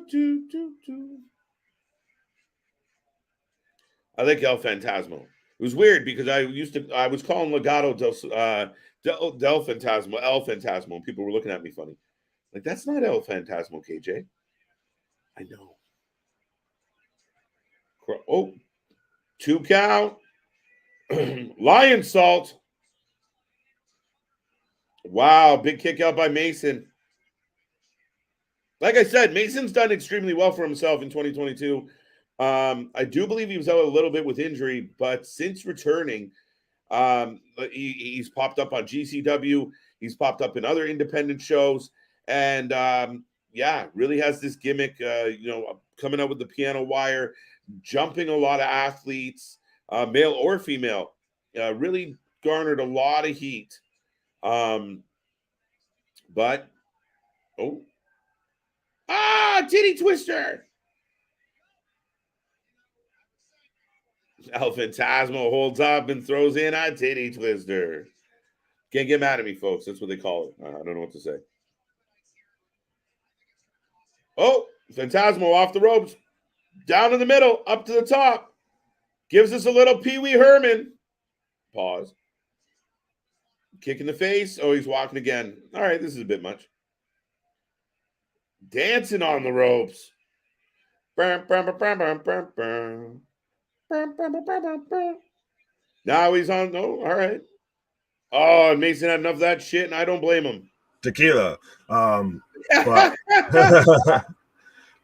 yeah, it was a little bit going too far if we were going to hit all 4 ring corners, dancing silent or profiling, doing the Ric Flair, high step and doing old school. But yeah, back to real quick, like what you were talking about with Wrestling Revolver and even with House of Glory here and everything. And like when we had Jay Moody on Thursday, where he's training at Flatbacks, it's nice to see how a lot of the wrestlers themselves now are starting their own promotions, starting their own training schools. Like we've got Tyler Breeze owning Flatbacks, Wrestling Revolvers, pretty much a Swerve production. Yeah. This House of Glory is pretty much a Sammy Callahan. What? Who? What? Sally Fields. Sammy Uso. Sammy Causo. Yeah, Sammy Causo. But no, it's nice to see that now guys that are currently in the wrestling business are now giving back in a way of now they've got promotions to where guys like Charles Mason can, get some shine. Guys, you can still bring in guys like Jacob Fatu, all of that, like guys that aren't on the AEWs, aren't on even the Impacts and stuff like that. Yeah, Nick. And I do think the cool part of that is a lot of times back in the day, the guys were either wrestlers or, it didn't work out and they went home. But now the guys the mist. Hanging DDT. Sorry, go ahead. No, basement drop kick. I really like Chris Mason, and I like how this match has started. I mean, Charles Mason. I keep calling him Charles Manson. You called him Chris Mason. So when you search Charles Mason, you get Charles Manson as part of the result. Well, gee, I wonder why. It's only a letter off. I think that's part of the whole shtick. But absolutely, the piano wire, the serial killer vibe, it's all there. But not real quick, what I was going to say before.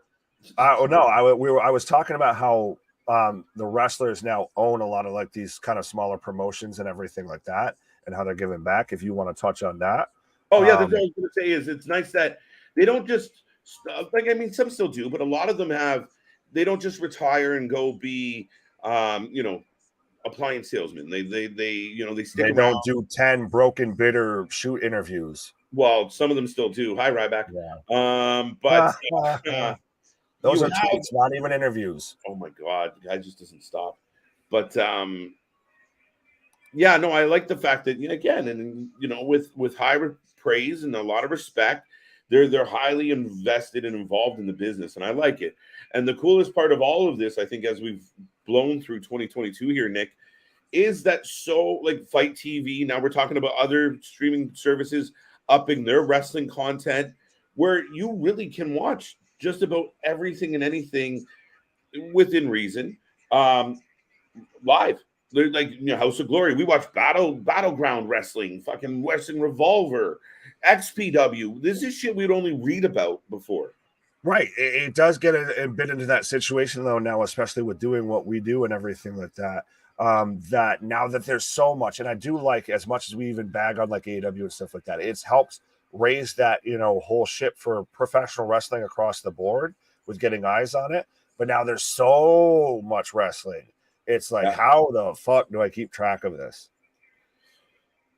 Yeah. But I mean, if anyone can do it. Oh, absolutely. We do our damnedest. I'm just saying, when people are sitting there like, well, why aren't you covering this show? We do actually still have lives, folks. See, I was waiting for that. But I've got now both men down with a double clothesline in the center of the ring. So if you haven't given me a prediction yet, let me know who you're taking.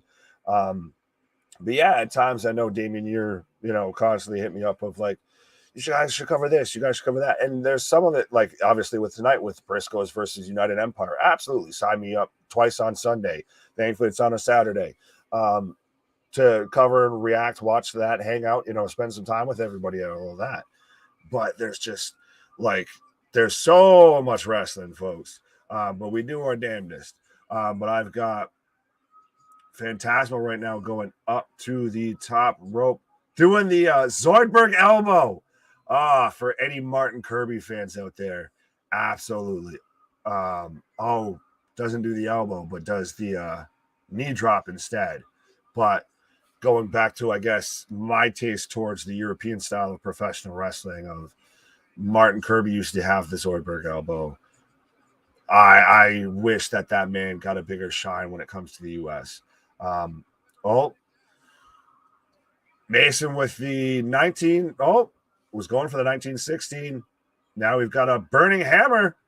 Yes, I'm trying to halfway sound like Excalibur here of knowing every professional wrestling move almost. Sometimes, but at least I don't wear the, you know, mask to try and, you know, remind people of my, you know, terrible, shitty indie wrestling career, which, spoiler alert, I didn't have. Clothesline by Mason.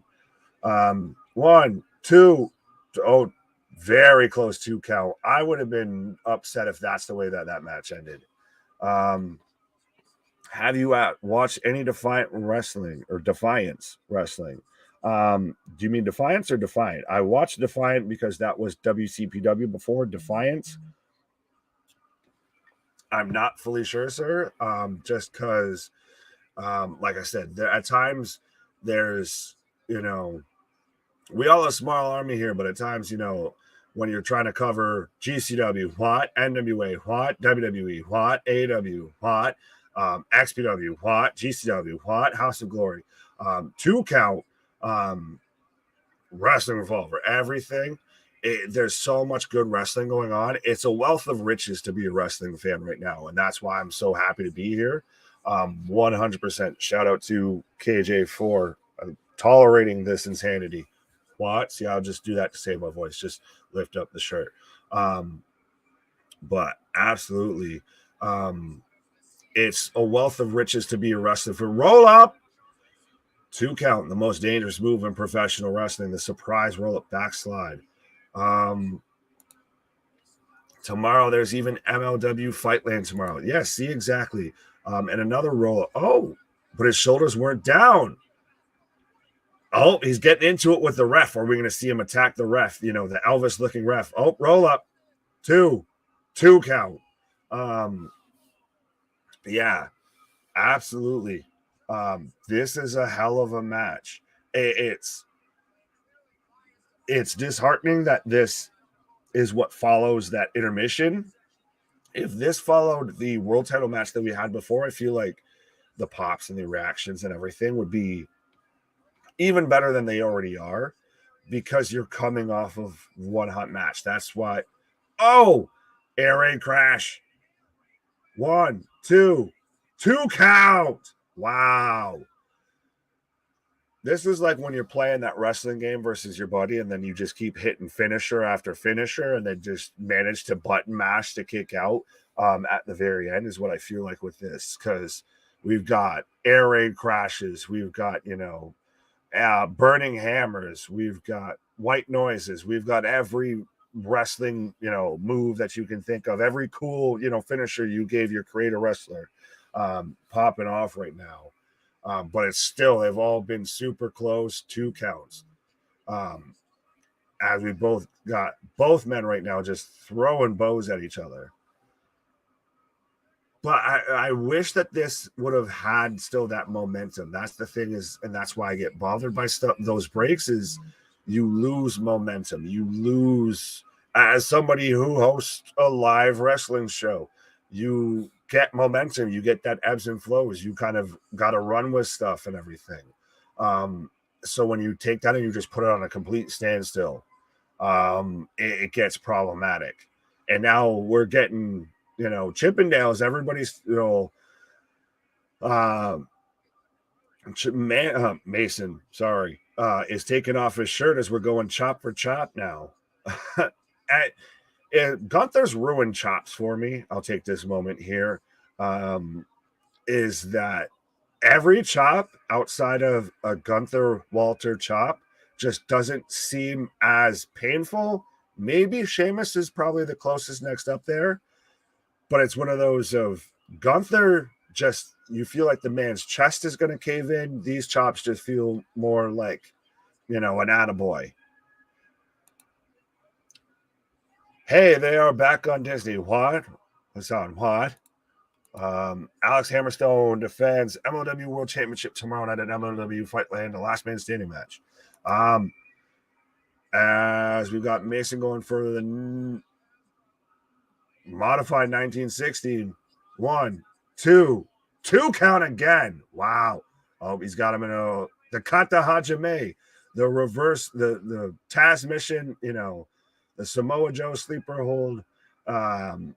He's got him in a rear naked choke. But it's interesting, Damien, that you mentioned the last man standing match, because we've got now a last man standing match advertised for Saudi Arabia between Bayley and Bianca Belair, which I'm surprised that they're going to have a last man standing women's match in Saudi Arabia. I know it was only a couple of years ago to where it wasn't even a matter of discussion of them going over to Saudi Arabia, let alone having a match. But that we're going to have a last man standing match. And we're getting rumors now that Sasha may be unavailable for bookings out till 2023. So maybe Phantasmo with a big splash off the top rope. Cover 2 count. But maybe Sasha comes back at Saudi Arabia and helps out either Bianca or Bayley, because there's history both ways, to win or retain the title. So I think that could be very interesting. The burns on the ref, yeah, very much looking like Elvis Greaser. He's the deuce he's always missing his deuce and domino there. As he just punches the shit out of the ref for a DQ, what should be a DQ. And we've just put him with Nikki Ash and just call it Deuce and Domino 2.0. Just punched him right square in the kisser. Is there anything spooky on House of Gory? Fix your spelling. But it's kind of only just got some kind of Day of the Dead, kind of candy skull, sugar skull stuff going around, all of that. But outside of that, it's pretty much just a regular House of Glory show. And so Charles Mason retains, obviously, with a DQ finish after he pops the ref in the mouth and then low blows Phantasmo. Just see, if you're going to do that halfway through the match, why not just do that at the start? I guess if we're going to go into the old nitpicky old man, yells at crowd of, anyone can win a match. Anyone just retains the match just by popping the ref, boom, DQ. Okay, I won. Or I lost the match technically, but hey, I still retained the title. To do that in the middle of that match when everything was going great, that was a fantastic match. You were winning back the crowd after an intermission and everything. It feels weak. It feels lazy to me. Yeah, it's a bit of a cheap out. I mean, overall, that was a really, really solid wrestling match, Nick. To me, didn't love the ending. They could have come up with another DQ angle. Right. Now, it plays into Charles Mason's character, but yeah, it was a little out of left field. Safe space for both guys. Nobody takes the L, but well, it's just you hit all these moves, you hit all of these, signature moves, these finishers, all of that, I guess, to look at it that way. And then you win the match because you popped the referee, just decided, fine, fuck it, I'm gonna punch the ref because I can't beat you. It's just it does a disservice and a detriment to everything that happened before. Yeah. I think they could have got to where they were going better. Absolutely. Chelsea Green is a free agent from Impact Wrestling. I know we were talking about that yesterday on SmackDown about her potentially going to WWE, potentially Deanna, potentially Mia Yim. I think there might be a couple more names now starting to float around. But we saw Emma show up on SmackDown last night and get not exactly jobbed out, but squashed out a bit to, the Scottish Warrior Ronda Rousey, apparently. Some people said that was like the fight of the night. I didn't really get to Stevie Wonder because he ain't see that shit happen. No, that was it was all right. Oh, here we go with the main event, or with not the main. No, co-main. We're getting Aussie Open for this versus the Briscoes. How do you not have this main event? How do you? I get Lowki, I respect him, but how is that still the main event? This is the match everyone showed up to see right now. Aussie Open's a bit of a unique tag team, right? Like a bit of a mixed match with the partners, but well, I think all of United Empire is right. Yeah, you've got Jeff Cobb, you've got TJP. It's a global type of faction. Yep. But they're a phenomenal tag team. If you watch them just from what you've seen with them in AEW, when Osprey was there, if you've watched them in New Japan. Yeah. These are these fucking decorations. Well, someone was asking if there was spooky, stuff, this and that. But yeah, I feel like those are going to come tumbling down at some point here. Right. Jeff's heard the Rock's daughter is wrestling. Yes, she is Ava Rain, a member of Schism. Pause. The fourth generation professional wrestler in WWE. But I like it if we all just had, the Will Smith, the new neutralizer, neuralizer, whatever, had Dr. Strange do we all forgot that she's the Rock's daughter. I'm okay with it because it's a blank slate. It's a blank canvas. Forget that she's the Rock, which is hard because you're just waiting for her to raise that eyebrow. But I can see the forest beyond the trees, and I get it. Mm-hmm. Jeff, we cover all of Impact's pay-per-views, every single one. We don't miss any Impacts, even on the Friday night shows. We will cover them. We don't do the Thursdays as often. We do keep an eye on it if anything important is happening during our podcast on Thursdays. But truthfully, the Thursday shows are pre-taped. People can get the answers well in advance of what's going to happen. And it's just a numbers game. We might reconsider it in the future. But as of right now, based on our schedule, we cover all the pay-per-views. You know what, Jeff? You rally a small army of, people to tune in and everything like that and demand that we cover, Impact on Thursday nights, and we'll do it. The Briscoes. Who else? Anyone else out there got a prediction, got a number, got a thought for tonight's matchup between the Briscoes and Aussie Open?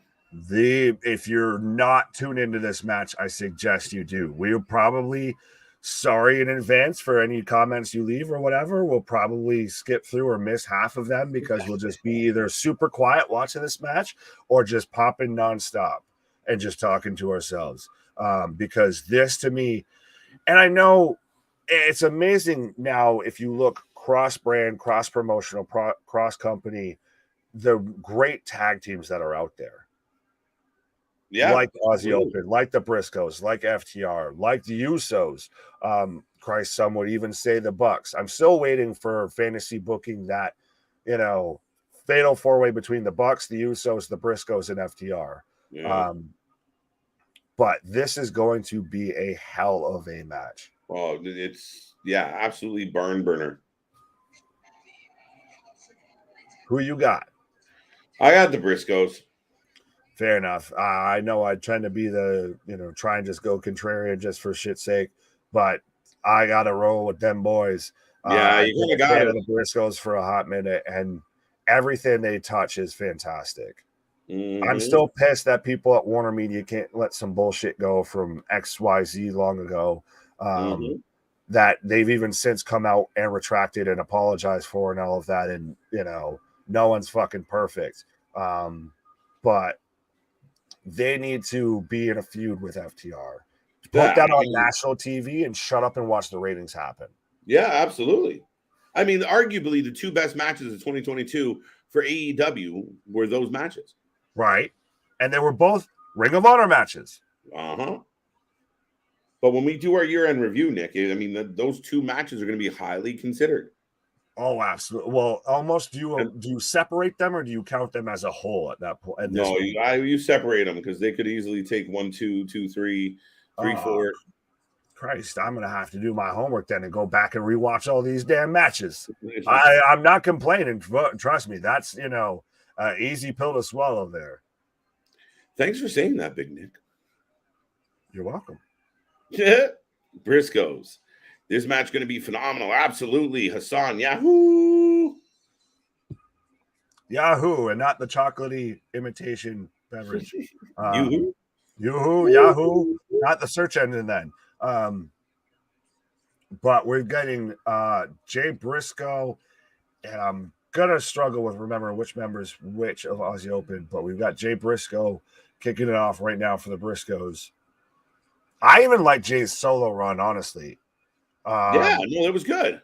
I've seen people percolate that maybe he's the former Ring of Honor champion. Now, does it say former Ring of Honor world champion or former Ring of Honor champion? I think world champion. Okay, because that's when you get into that wording of they could find that loophole that somebody held, right. It's Daniel Garcia, and we just get the finger poke of fucking doom. Right. That's where I think this is leading anyway. I think eventually Jericho has convinced everybody that Danny Garcia will be the one that saves the Ring of Honor, and he'll be a hero. It'll be the best thing ever for his career. You know how you would have done that? Pair him with Daniel Bryan. Well, he doesn't have to fight Bryan. He thumped him twice. No, Yuta's gonna fucking, grow a set and face Danielson. Yeah, this is weird. And now we're seeing the breakup of the Blackpool Combat Club, Nick. And it did kind of, when Moxley kind of took over after, Punk's demise, it seemed like it was the end of the Blackpool Combat Club. We didn't really see them interacting a whole lot as a group. Now they're arguing amongst themselves. Right. We've got, big back and forth action. Sorry. I want to see the Von Erichs. Do you know much about the Von Erichs? I'm kind of a fan of them. I still, even obviously going back to the family lineage and everything like that, but what they've done on the independent scene, they're getting some buzz. It's always hard, and you've seen those guys in even WWE that have been that generational talent or that burn out because they can't live up to the standard. Yeah. Or live up to the back catalog. So I think they still need to kind of work their way there. I could see them on House of Glory 100%. As far as going above and beyond that, some time, unless we're going to just ride the name. But I think that there's like a Briscoes or a Von Erich's like movie documentary or movie coming out. Yeah, Zac Efron. We're all in this together. Zac Efron playing one of the Von Erichs, and he's jacked. If you guys haven't seen the pictures, go look him up. Speaking of jacked, Jay Briscoe just jacked up United Empire's head right now with a kick. Jay Briscoe and the Briscoes very much in control so far here. Yeah, no, I like the Von Erichs. I've seen them sparingly, but they seem content with kind of their station in life. Like they, from what I gather, like, I mean, they're not exactly like they like doing their shows, but they're not really pushing, chasing that big dream. Now I could be wrong, but that's just some of the vibes I got off reports and such. So, well, so it seems a little bit like Kerry Morton with Kenny Morton and all of that. So where like, son working with dad, all of that. Obviously they're not doing that with the Von Erichs, but kind of just, they want to just kind of stay working off that lineage, that history. And at times it'll only get you so far. It's true. Renee Young is cool. Good old Canadian girl. Why not? Yeah. Renee Paquette. Kayla is cool too. Yeah. She's good. She's all right. I'm a dude. She's a dude. We're all dude. That's what it felt like there. Of like, they're cool. Yeah, they're cool. Are you cool? Are you Uzi? I'm Uzi. Are you Uzi? You're cool. You're cool. You're cool. Right. Fuck you. Yeah, why not? Von Erichs versus the Briscoes. Okay. I wouldn't be like rushing to my screen to see it, but I'd tune in interested. It's a Briscoes match, so I kind of would. Just being honest. Well, it's like I think I was talking to somebody earlier today about how like just back to the Bray thing real quick, of if they don't start to make that connective tissue work here real soon, then you might get people starting to lose interest. I don't know if that will fully happen just because it's Bray, but I think it might just be always looked at as bad booking if they don't start to right the ship by a little bit. Like I said, I think the big thing here is Crown Jewel. And I think, yes, it's a little slow played. Maybe but I do think part of it could have been the fact of it was just so white hot. They couldn't stretch it out as much as they wanted. But sometimes the problem with a really good storyteller like Bray Wyatt is if the story's too deep and complex and takes a long time to tell, you do lose some of the interest in the audience. Yeah, it's when it's the spooky. Double shoulder block. Yes. Briscoe's in control. Folks, if you haven't given a prediction for this match, I suggest you do so. Right now, we've got United Empire or Aussie Open, part of United Empire, versus the Briscoes for the House of Glory Tag Team Champions of the World. Wow. Off the apron. Senton. And playing to the crowd. Are you guys cool? We're always cool. I'm cool. How are you doing? I spit in the face. I won in the face of people who don't want to be cool. What? Happy birthday, Edge. Big old 4-9. Well, I was going to say, listen, Rez, just because KJ is Canadian, not all Canadians know each other. Canada's the country, not a city. So he doesn't know Edge personally. We'll do our best to get the message to Mr. Adam Copeland, but we'll try. I'll pass it along. I'll strap it on the moose wire. I was about to say a moose. Moose. Wow. Get out of my head, sir. Are you guys doing anything spooky? Yeah, we're hanging out with y'all. Right. That's pretty spooky if you ask me. I'm trying to find dream matches for the Briscoes to fight. Do you think the Briscoes could have a great tag match again? Who do you think the Briscoes could have? A broom in a fucking closet. That's who the Briscoes could have a good tag team match against, because they are that goddamn good right now. As we've got Aussie Open right now taking back advantage of the match. just I'd like to slamming see the the Briscoes Briscoes. into each other, just running them into each other. Nice. But I'd that's like the to see thing. the Briscoes and the Usos.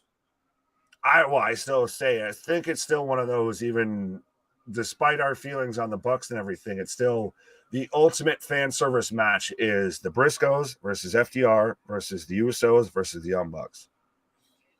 Yeah, I mean that's kind of some of the better tag teams in the last while.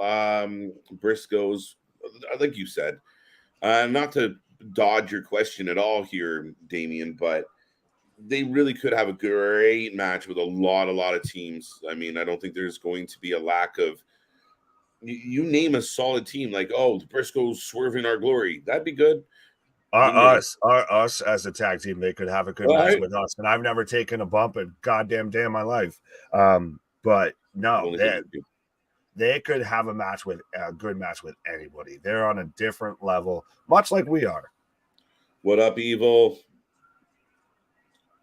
Well, that's good. God bless you. Thank you, but I didn't sneeze. But no, thank you, Azan.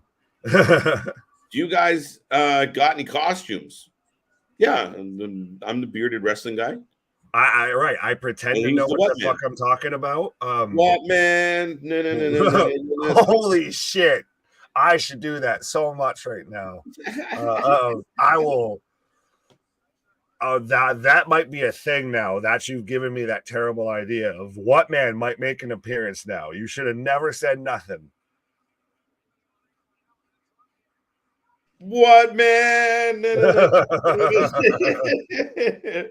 Pause. What man? Right. I put the Briscoes versus the New Day. I just don't like the New Day. Yeah, it's one of those, like we talked about on SmackDown, of even with their match on Friday night, that the New Day's just, it's getting long in the tooth. It's getting stale. It's getting that how can I miss you if you never go away type deal. Right. Oh, you heard that in the back row. Off the top rope, Mark Briscoe with the pin, 2 count. The flap. Mark is in control, on fire. The crowd is feeling it. Aussie Open is reeling. That's the thing, though, is even you look at the Briscoes, they 100% look like somebody you don't want to fuck with that is just going to punch you square in the damn mouth and say, what now? Right?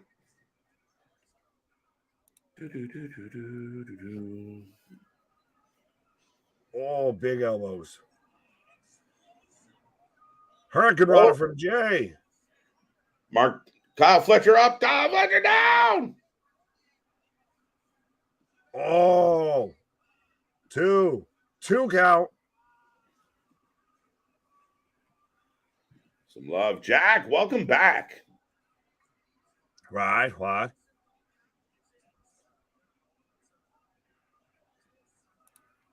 I might be dressing up as the Doctor of Thugonomics, John Cena, for Halloween this year. Nice. Well, all you need is, a nice little gold chain like this and everything, and just a football jersey, and just, there you go. If you're of the Caucasian persuasion, then, you're John Cena. Pretty much. Right. Oh, super kick. Has marks on the outside. Oh, this is going to go bad. Oh. Yeah, look, I'm gonna do the Monday stream like this and just say I'm John Cena for the night. You can't see me. That's not Lucy. Wow. Oh. 2. Top 2 count. We got a 2. Now, foreshadowing, the ref already has, Elvis, the referee, already has the purple latex gloves on and everything. True. Are we expecting some juice? Somebody to maybe get busted open in this match? Is it the juice? Oh, that's a vicious cutter. I like it. Helicopter into the toss into the cutter. I like the creative tag moves. Oh, sandwich between clotheslines. Wow. Jade is getting worked on. Pause. Mark breaking up the finisher. I I don't know, Hassan. I think so. Monday Night Raw is going ahead, and we'll be here live for it. Right. Mark amping up, getting slapped. Ooh. Oh. Shit. Mark slapped. You hearing the claps off these? Oh, like I said, it's trust me, no one's chopping wood in the background or anything like that. If you catch any of that, it's literally just Fletcher with a huge huge kick. Sorry, Nick. No, you're good. Big ass elbow from Jay. Shotgun drop kick. Holy fuck! What is going? Everything everywhere. All the men are down. Everybody down. Everybody. Everybody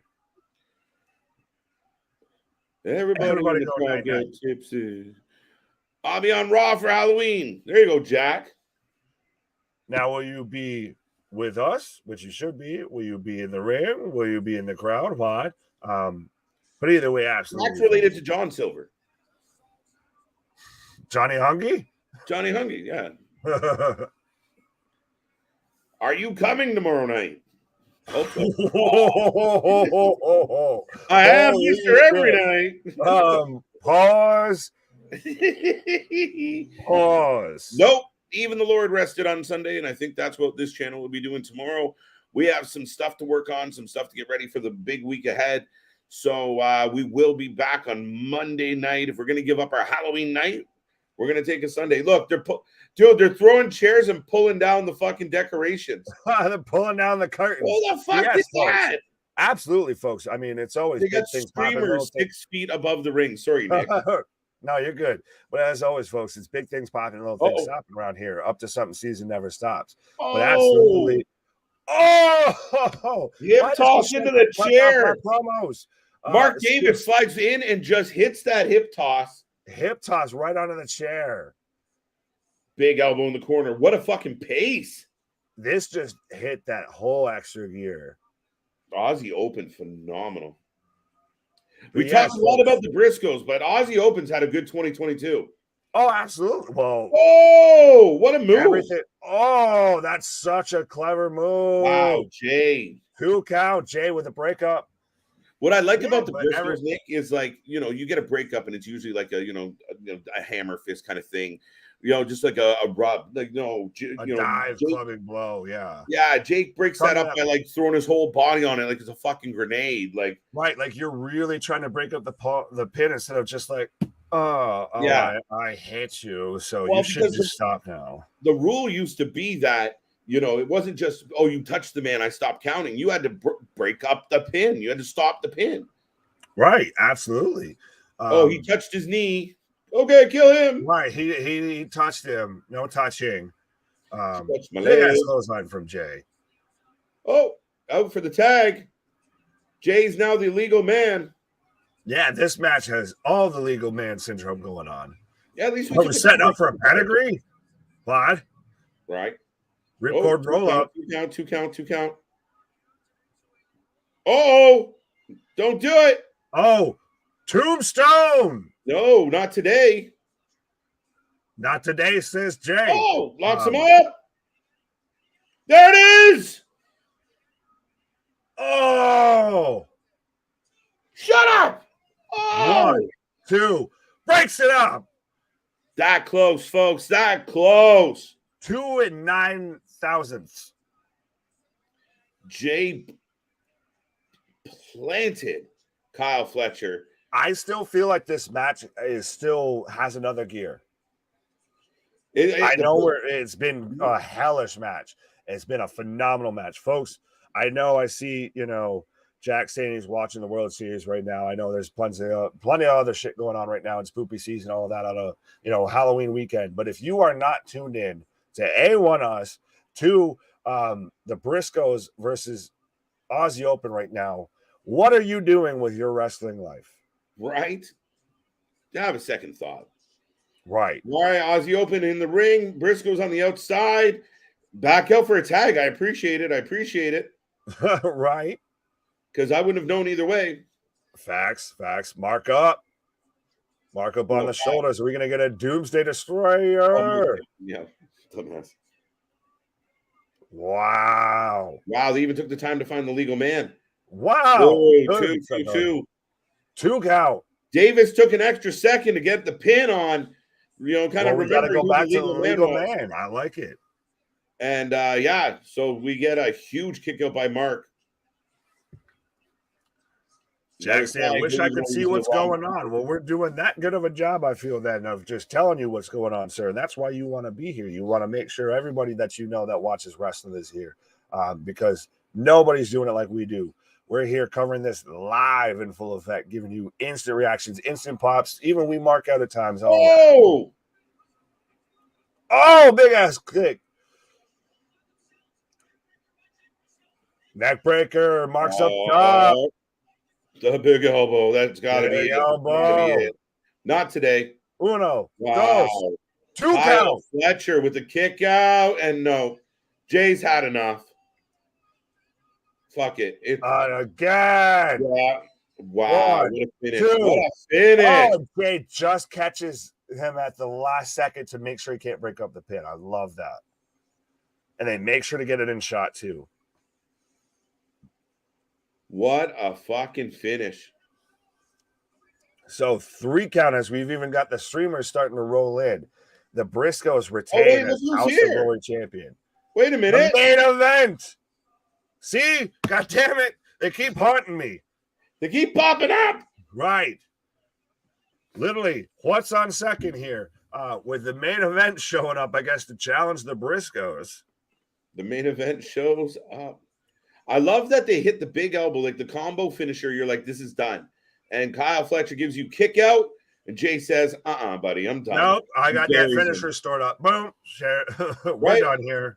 Kyle's like, we're not done. Yeah, you are. All right, you're done. We're done here. And he plants him. Oh, yeah. The main event just standing at ringside, staring at the Briscoes.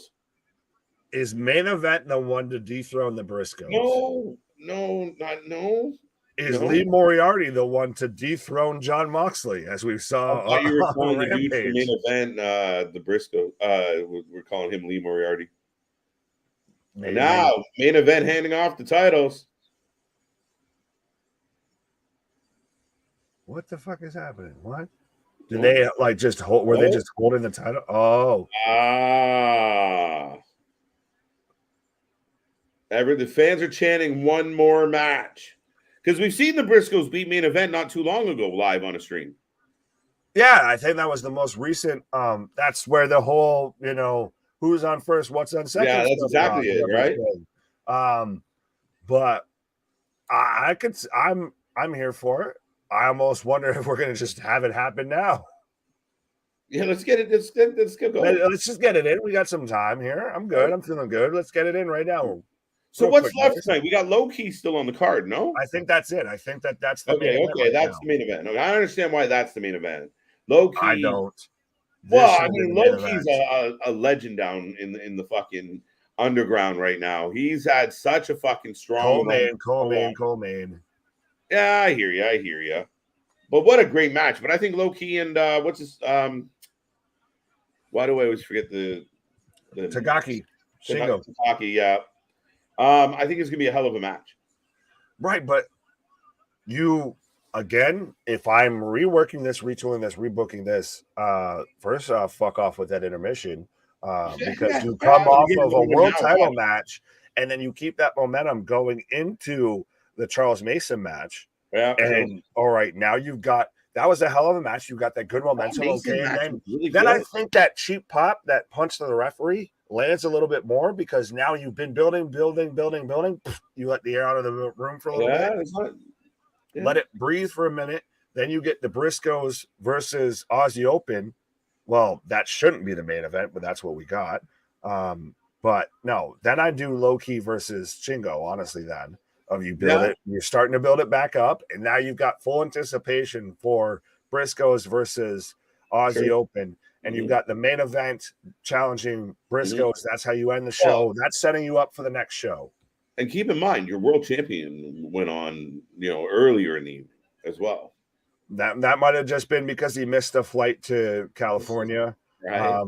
Allegedly. Or it could just be that House of Glory called in a favor and said, hey, we had our, cruiserweight title match go down. Can we borrow Jacob tonight? Because he's just in a tag match. True. Yeah, no, the last time they fought was great. And like I said, main event's a funny thing because you see main event, you're like, all right, what is this?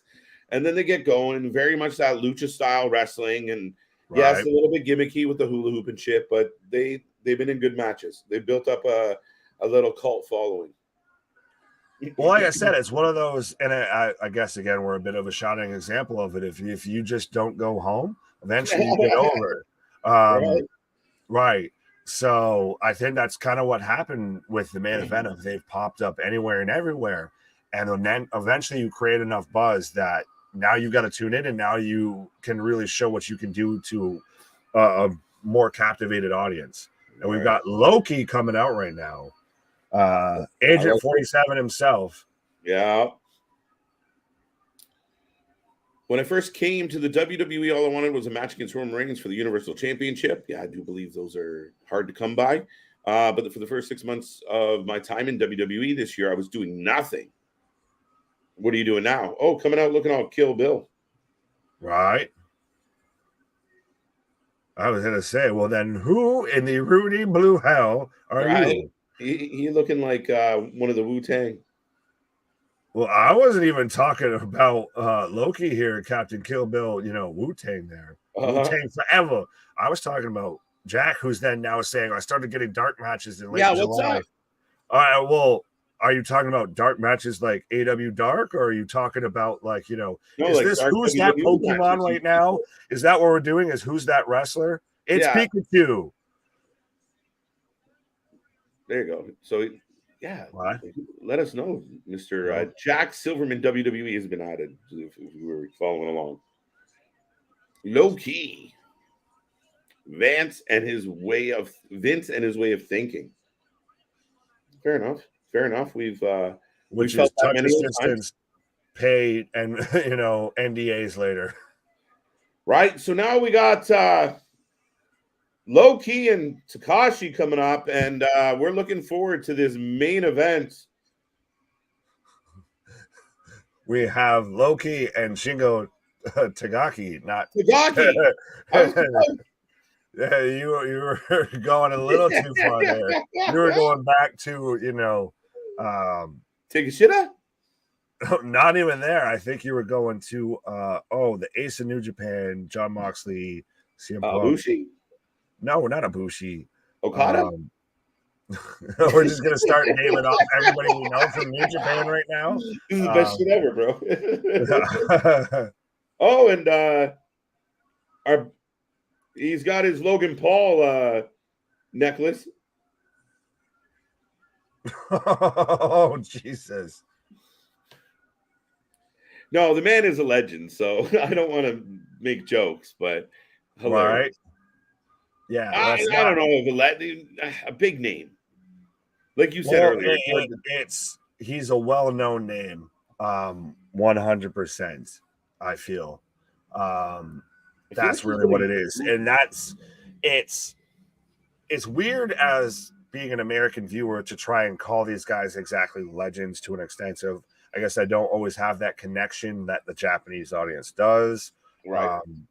At times you see all these guys that are over there that doesn't always translate. It always doesn't dissipate over here. Like, it's interesting when they had like Suzuki and AEW and all of that, and Ishii, of how much does that really translate? How much from over there really not only gets over here, but gets over here and gets well received. Right. The Briscoes match was a 5-star tonight. That's what I'm giving that match against United Empire. You know what? I agree. And you know what? That Charles Mason match was really close to a 5-star match. The ending kind of hindered, an overall rating for that match. 3.5 for that one. I was gonna say, don't tell Uncle Dave about saying a 5-star match when involving something that wasn't AEW, because he might have a connection or a brain aneurysm or anything like that of trying to actually be objective versus wearing knee pads for Tony Khan.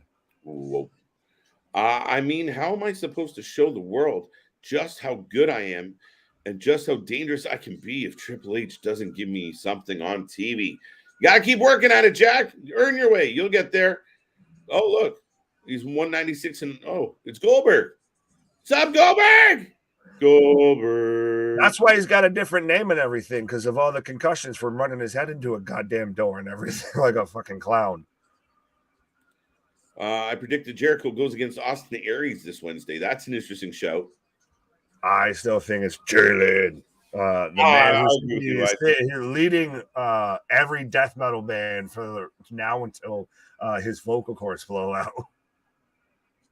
Yeah, I think it might be Jerry Lynn. Jerry Lynn comes back for revenge. I still sign me up. I don't want to see it. I still feel very weird. You up for Jericho, Jerry Lynn? I want to see a Jerry Lynn match. Really? Why? I want to see Jerry Lynn. I never said Chris Jericho, did I? I don't want to see Jerry Lynn. It's Jerry Lynn, but I mean, at this point, I've seen Jerry Lynn. I've seen Jerry Lynn at his best. I don't think the goddamn Rock and Roll Express can be out there hitting Canadian destroyers. I don't want to see that shit either. I'll give it a pass for Jerry Lynn because I feel he got cut short. In a ring in a fucking walker.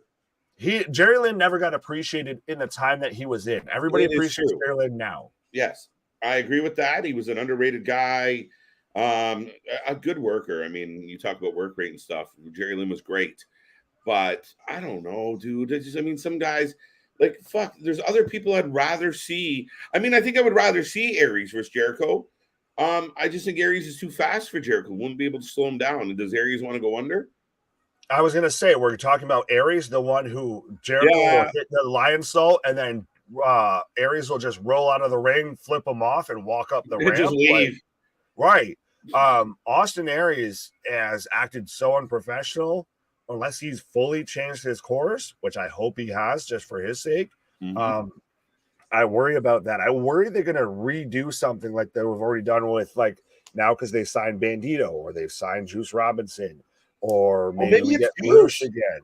Maybe it's Juice. He hasn't beat Juice. Juice could job out to both champions. You know,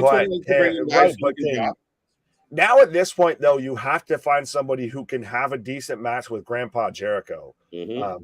Do you feel like with Bandito, Juice, a lot of these kind of, independent guys that they're bringing in that have ties to like the elite and stuff. Does this not feel like we're truly building all in brackets Young Bucks elite wrestling?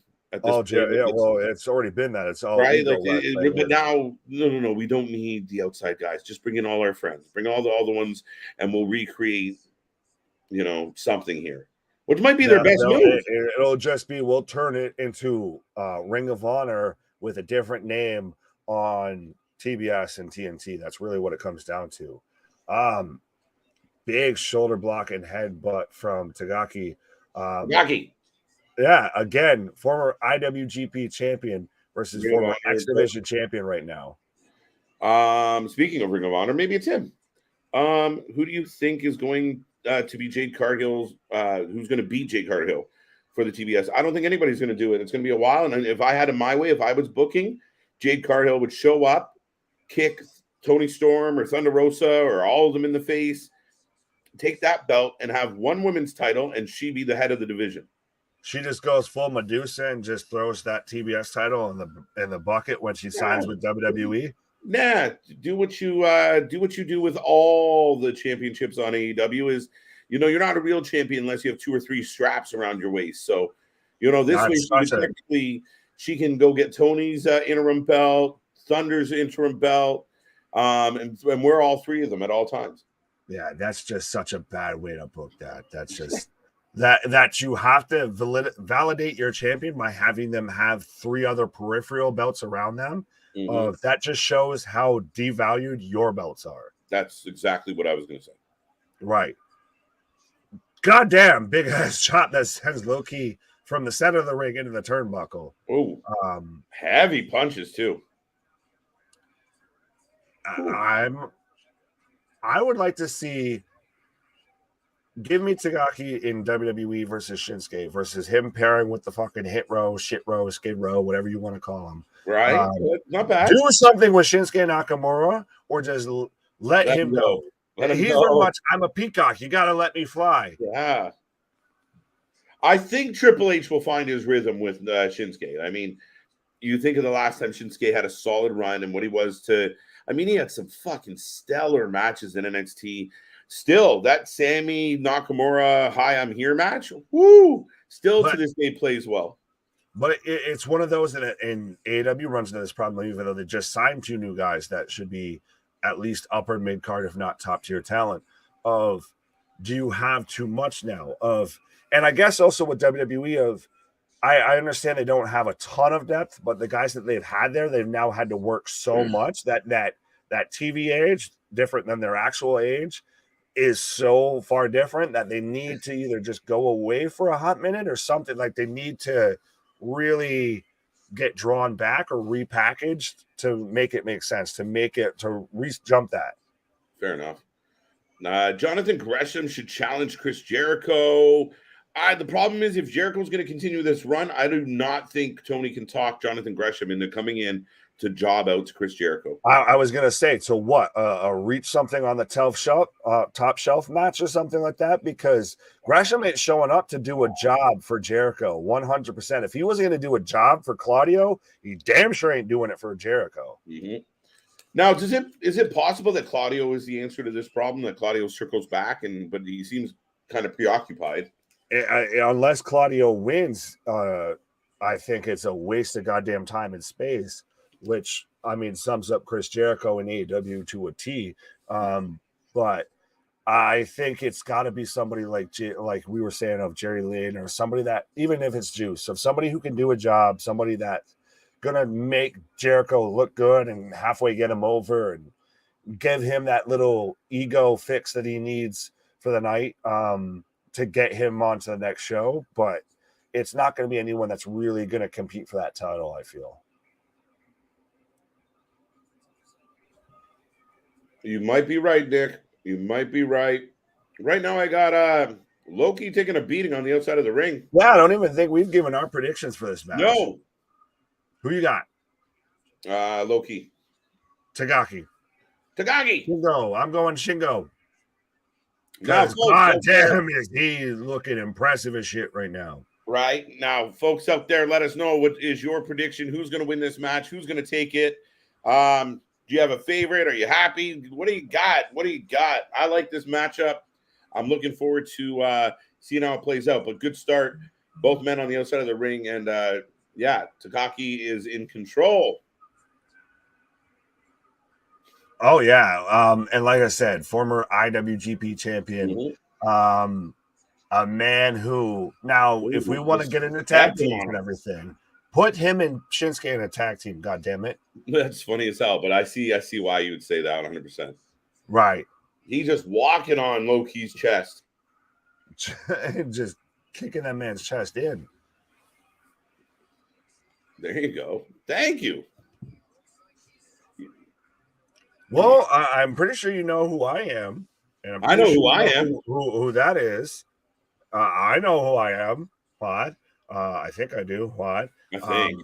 So you know who we are, and we're talking about wrestling, and we're talking with y'all. So, I mean, even if you don't know what's going on, like we've said before, the wrestling may suck, but we never will. Absolutely. It's just hanging out. It's a Saturday night delight with the boys. Oh, the vitamins got me there real quick, and I read that backwards, so I almost thought I was asking a question there of, are we watching? I was doing I'm Ron Burgundy. Samoa Joe would be a good match. With? Chris Jericho? No, because then he goes under. Not unless Joe's going to finally fill out that whole thing of Joe's going to. Joe comes out and destroys him. Right, just I hit him. I choke him out, fight over. Right? Like every move that Jericho tries, Joe just swats it away. Like, get the fuck out of here. He just walks off like he did. You just walk it all off. Right. Goes for the line salt, and Joe just walks away. Yeah. Just, you're inferior, Chris. Mm-hmm. Could you see Shinsuke going down to NXT for a run? I think you mentioned that on Halloween Havoc about I did. him, or around there about him going down. Yeah. I mean, again, because like you said, kind of lets you reset with him, and you could give him a couple months where you remind everybody he's a badass that delivers really solid shit in the ring. Now, I did like the fact that they brought his spotlight back because for whatever reason, Vince got rid of his really cool entrance and they fucked his entrance up, which to me was amazing. Now, Seth has kind of stolen the gimmick. But to bring him out to that music, dark room, and then when you hit that drop, the spotlight hits, he pops to his knees. It was golden, and we got it back. Oh, 100%. It's Halloween Ho Cave. Good. The Ho Cave. Come on, the Ho Cave. Yes, Halloween Havoc. Yeah. Good. Your autocorrect sucks. But yes, Halloween Havoc was actually good, and I really liked that they did it as a special event, not a premium live event, but a special event versus a special edition of NXT. Because if you tried to compact that into 2 hours and half commercial breaks and all of that, it would have been caca. Yeah. No, I agree. Oh, we got the choke. A bit of a dragon sleeper over the rope, over the top rope. Battling back. But it's interesting how much Lowki's been working under in this. Like, Shingo really hasn't sold a ton of these moves. Oh. That's about to change. Backtrack kick. 2 count. But no, you give the man his build up. Make him look like the boss that he is. Back into the dragon.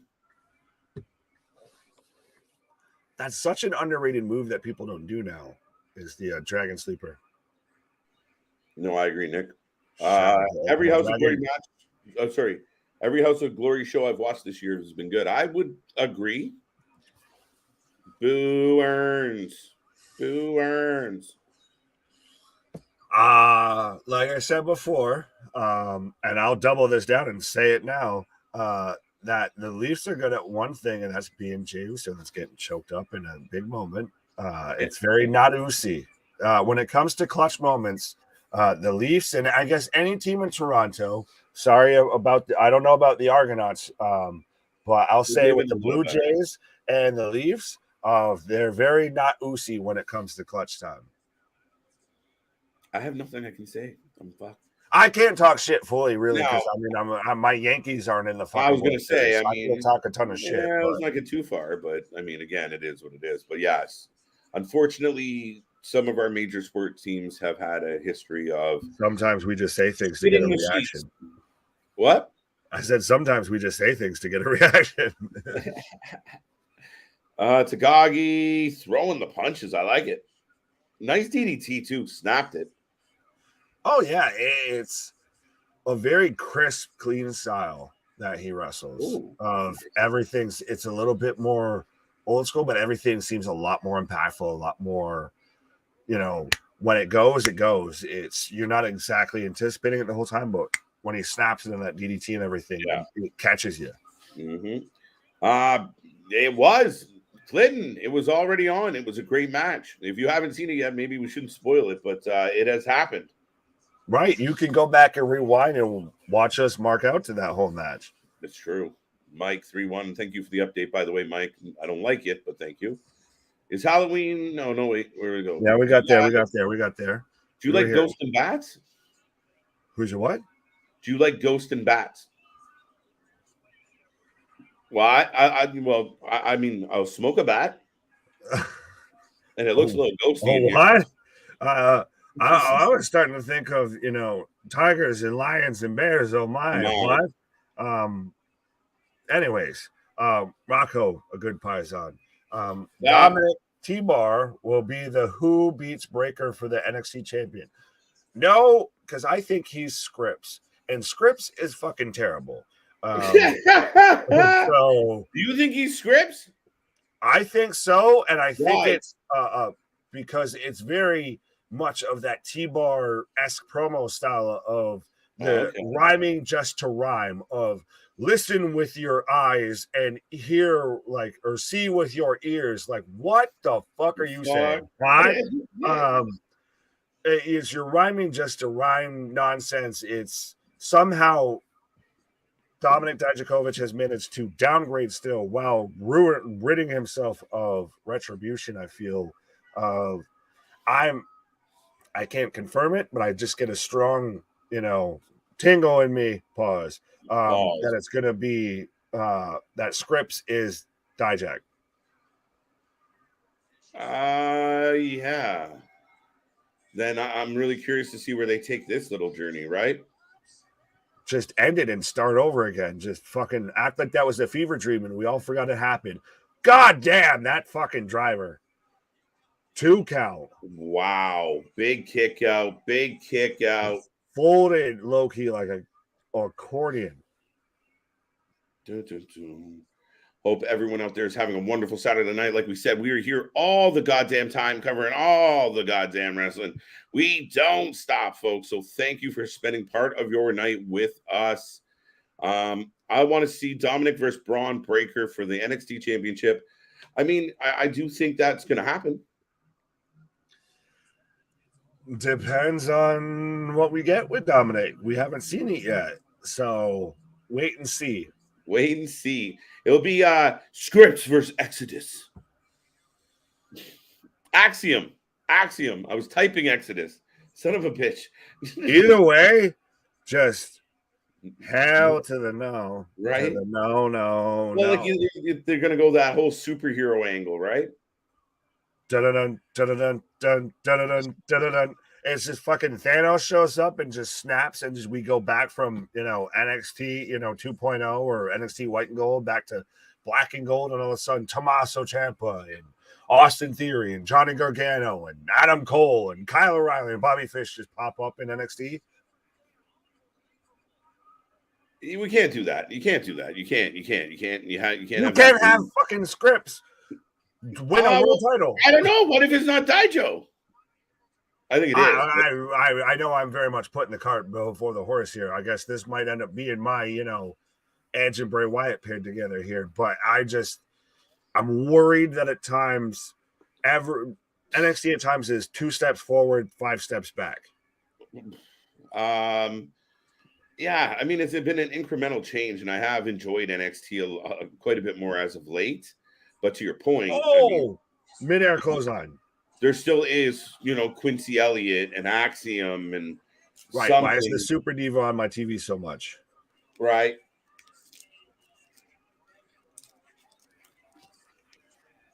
Yo, what the fuck? Why? This match is phenomenal.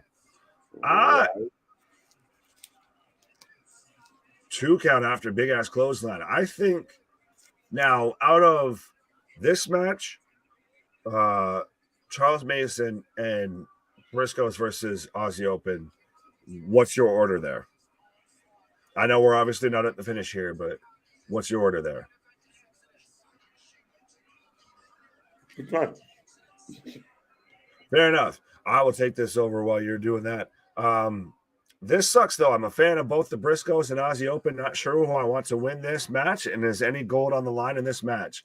Out of fucking nowhere, out of left field, Shingo picks up the win.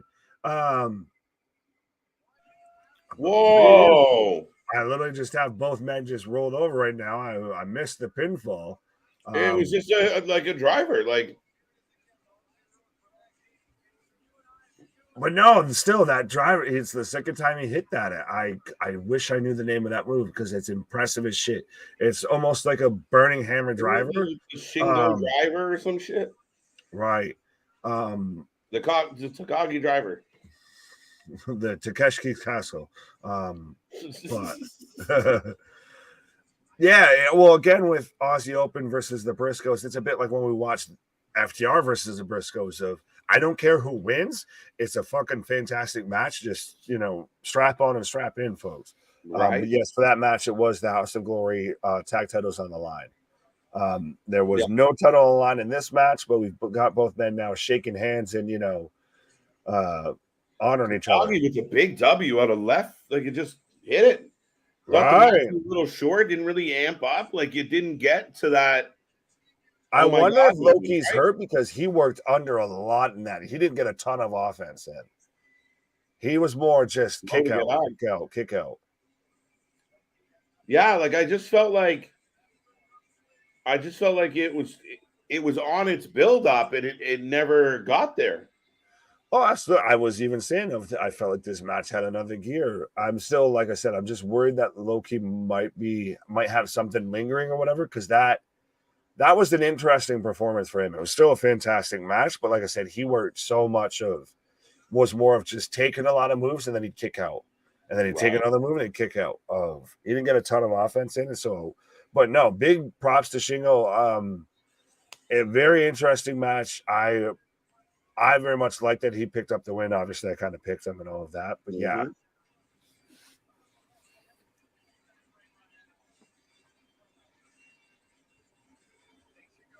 Wow, hooks him up. Yeah, getting the replay now. Finisher. It's like a Burning Hammer meets a one-winged angel almost. Yeah. See that if the one-winged angel had started like this and ended that way, I'm all for it. It's the muscle buster setup I don't like. Well, it's not a muscle buster. No, you know what I mean, like that up on on the shoulders. Yeah. If honestly, it would almost make more sense, I guess, if the way you're looking at it, if you set it up like the muscle buster. You're already in that position, you just spin them out into a pin and into a driver. Now, Takagi's talking. They're cheering. I'm trying to listen. What? I am what I am, and that's all that I am. Yeah. Damien, give us a second, but anyone out there who's watching and hasn't been here before, we take a rating out of 10 for all the shows we watch. So if you did watch House of Glory, by all means, drop us a rating out of 10. Nick and I will give our 2 cents. I'm just trying to catch. We don't know if it's done, honestly. I don't know if it's over. I mean, we're coming up on 3 hours, so I imagine we're coming up on the hour mark. We've still got 9 minutes. Do you start oddly not on the hour, and do you end oddly close to the end of the hour? Right, you start at 6:09 and you end at 7:51. I know I'm talking very much inside baseball here and everything like that, and I'm very much getting on my Jim Cornette here of top of the hour, in the hour, this segment, all of that, fucking intermissions, all of this. But it's just if you want to be looked at on a certain level, you've got to start to do things. And so that's it. We go off the air with Shingo just dapping up people in the crowd here. There you go. That's all she wrote, ladies and gentlemen. On this wonderful Saturday night, we are at the end of the show.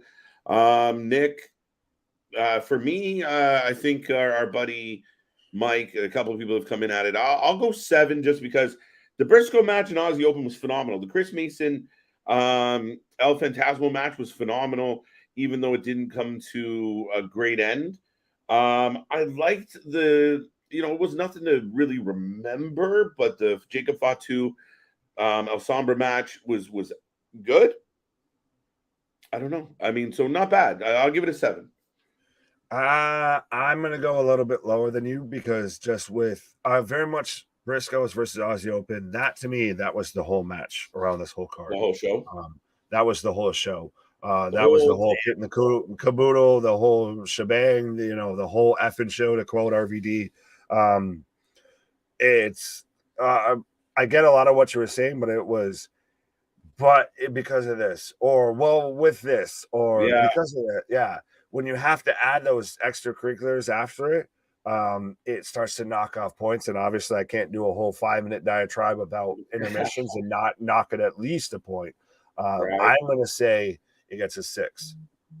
6 is fair. I mean, I get your point for that. And I think a lot of even like all of it tonight. And I really liked the Briscoe match was the highlight of the night.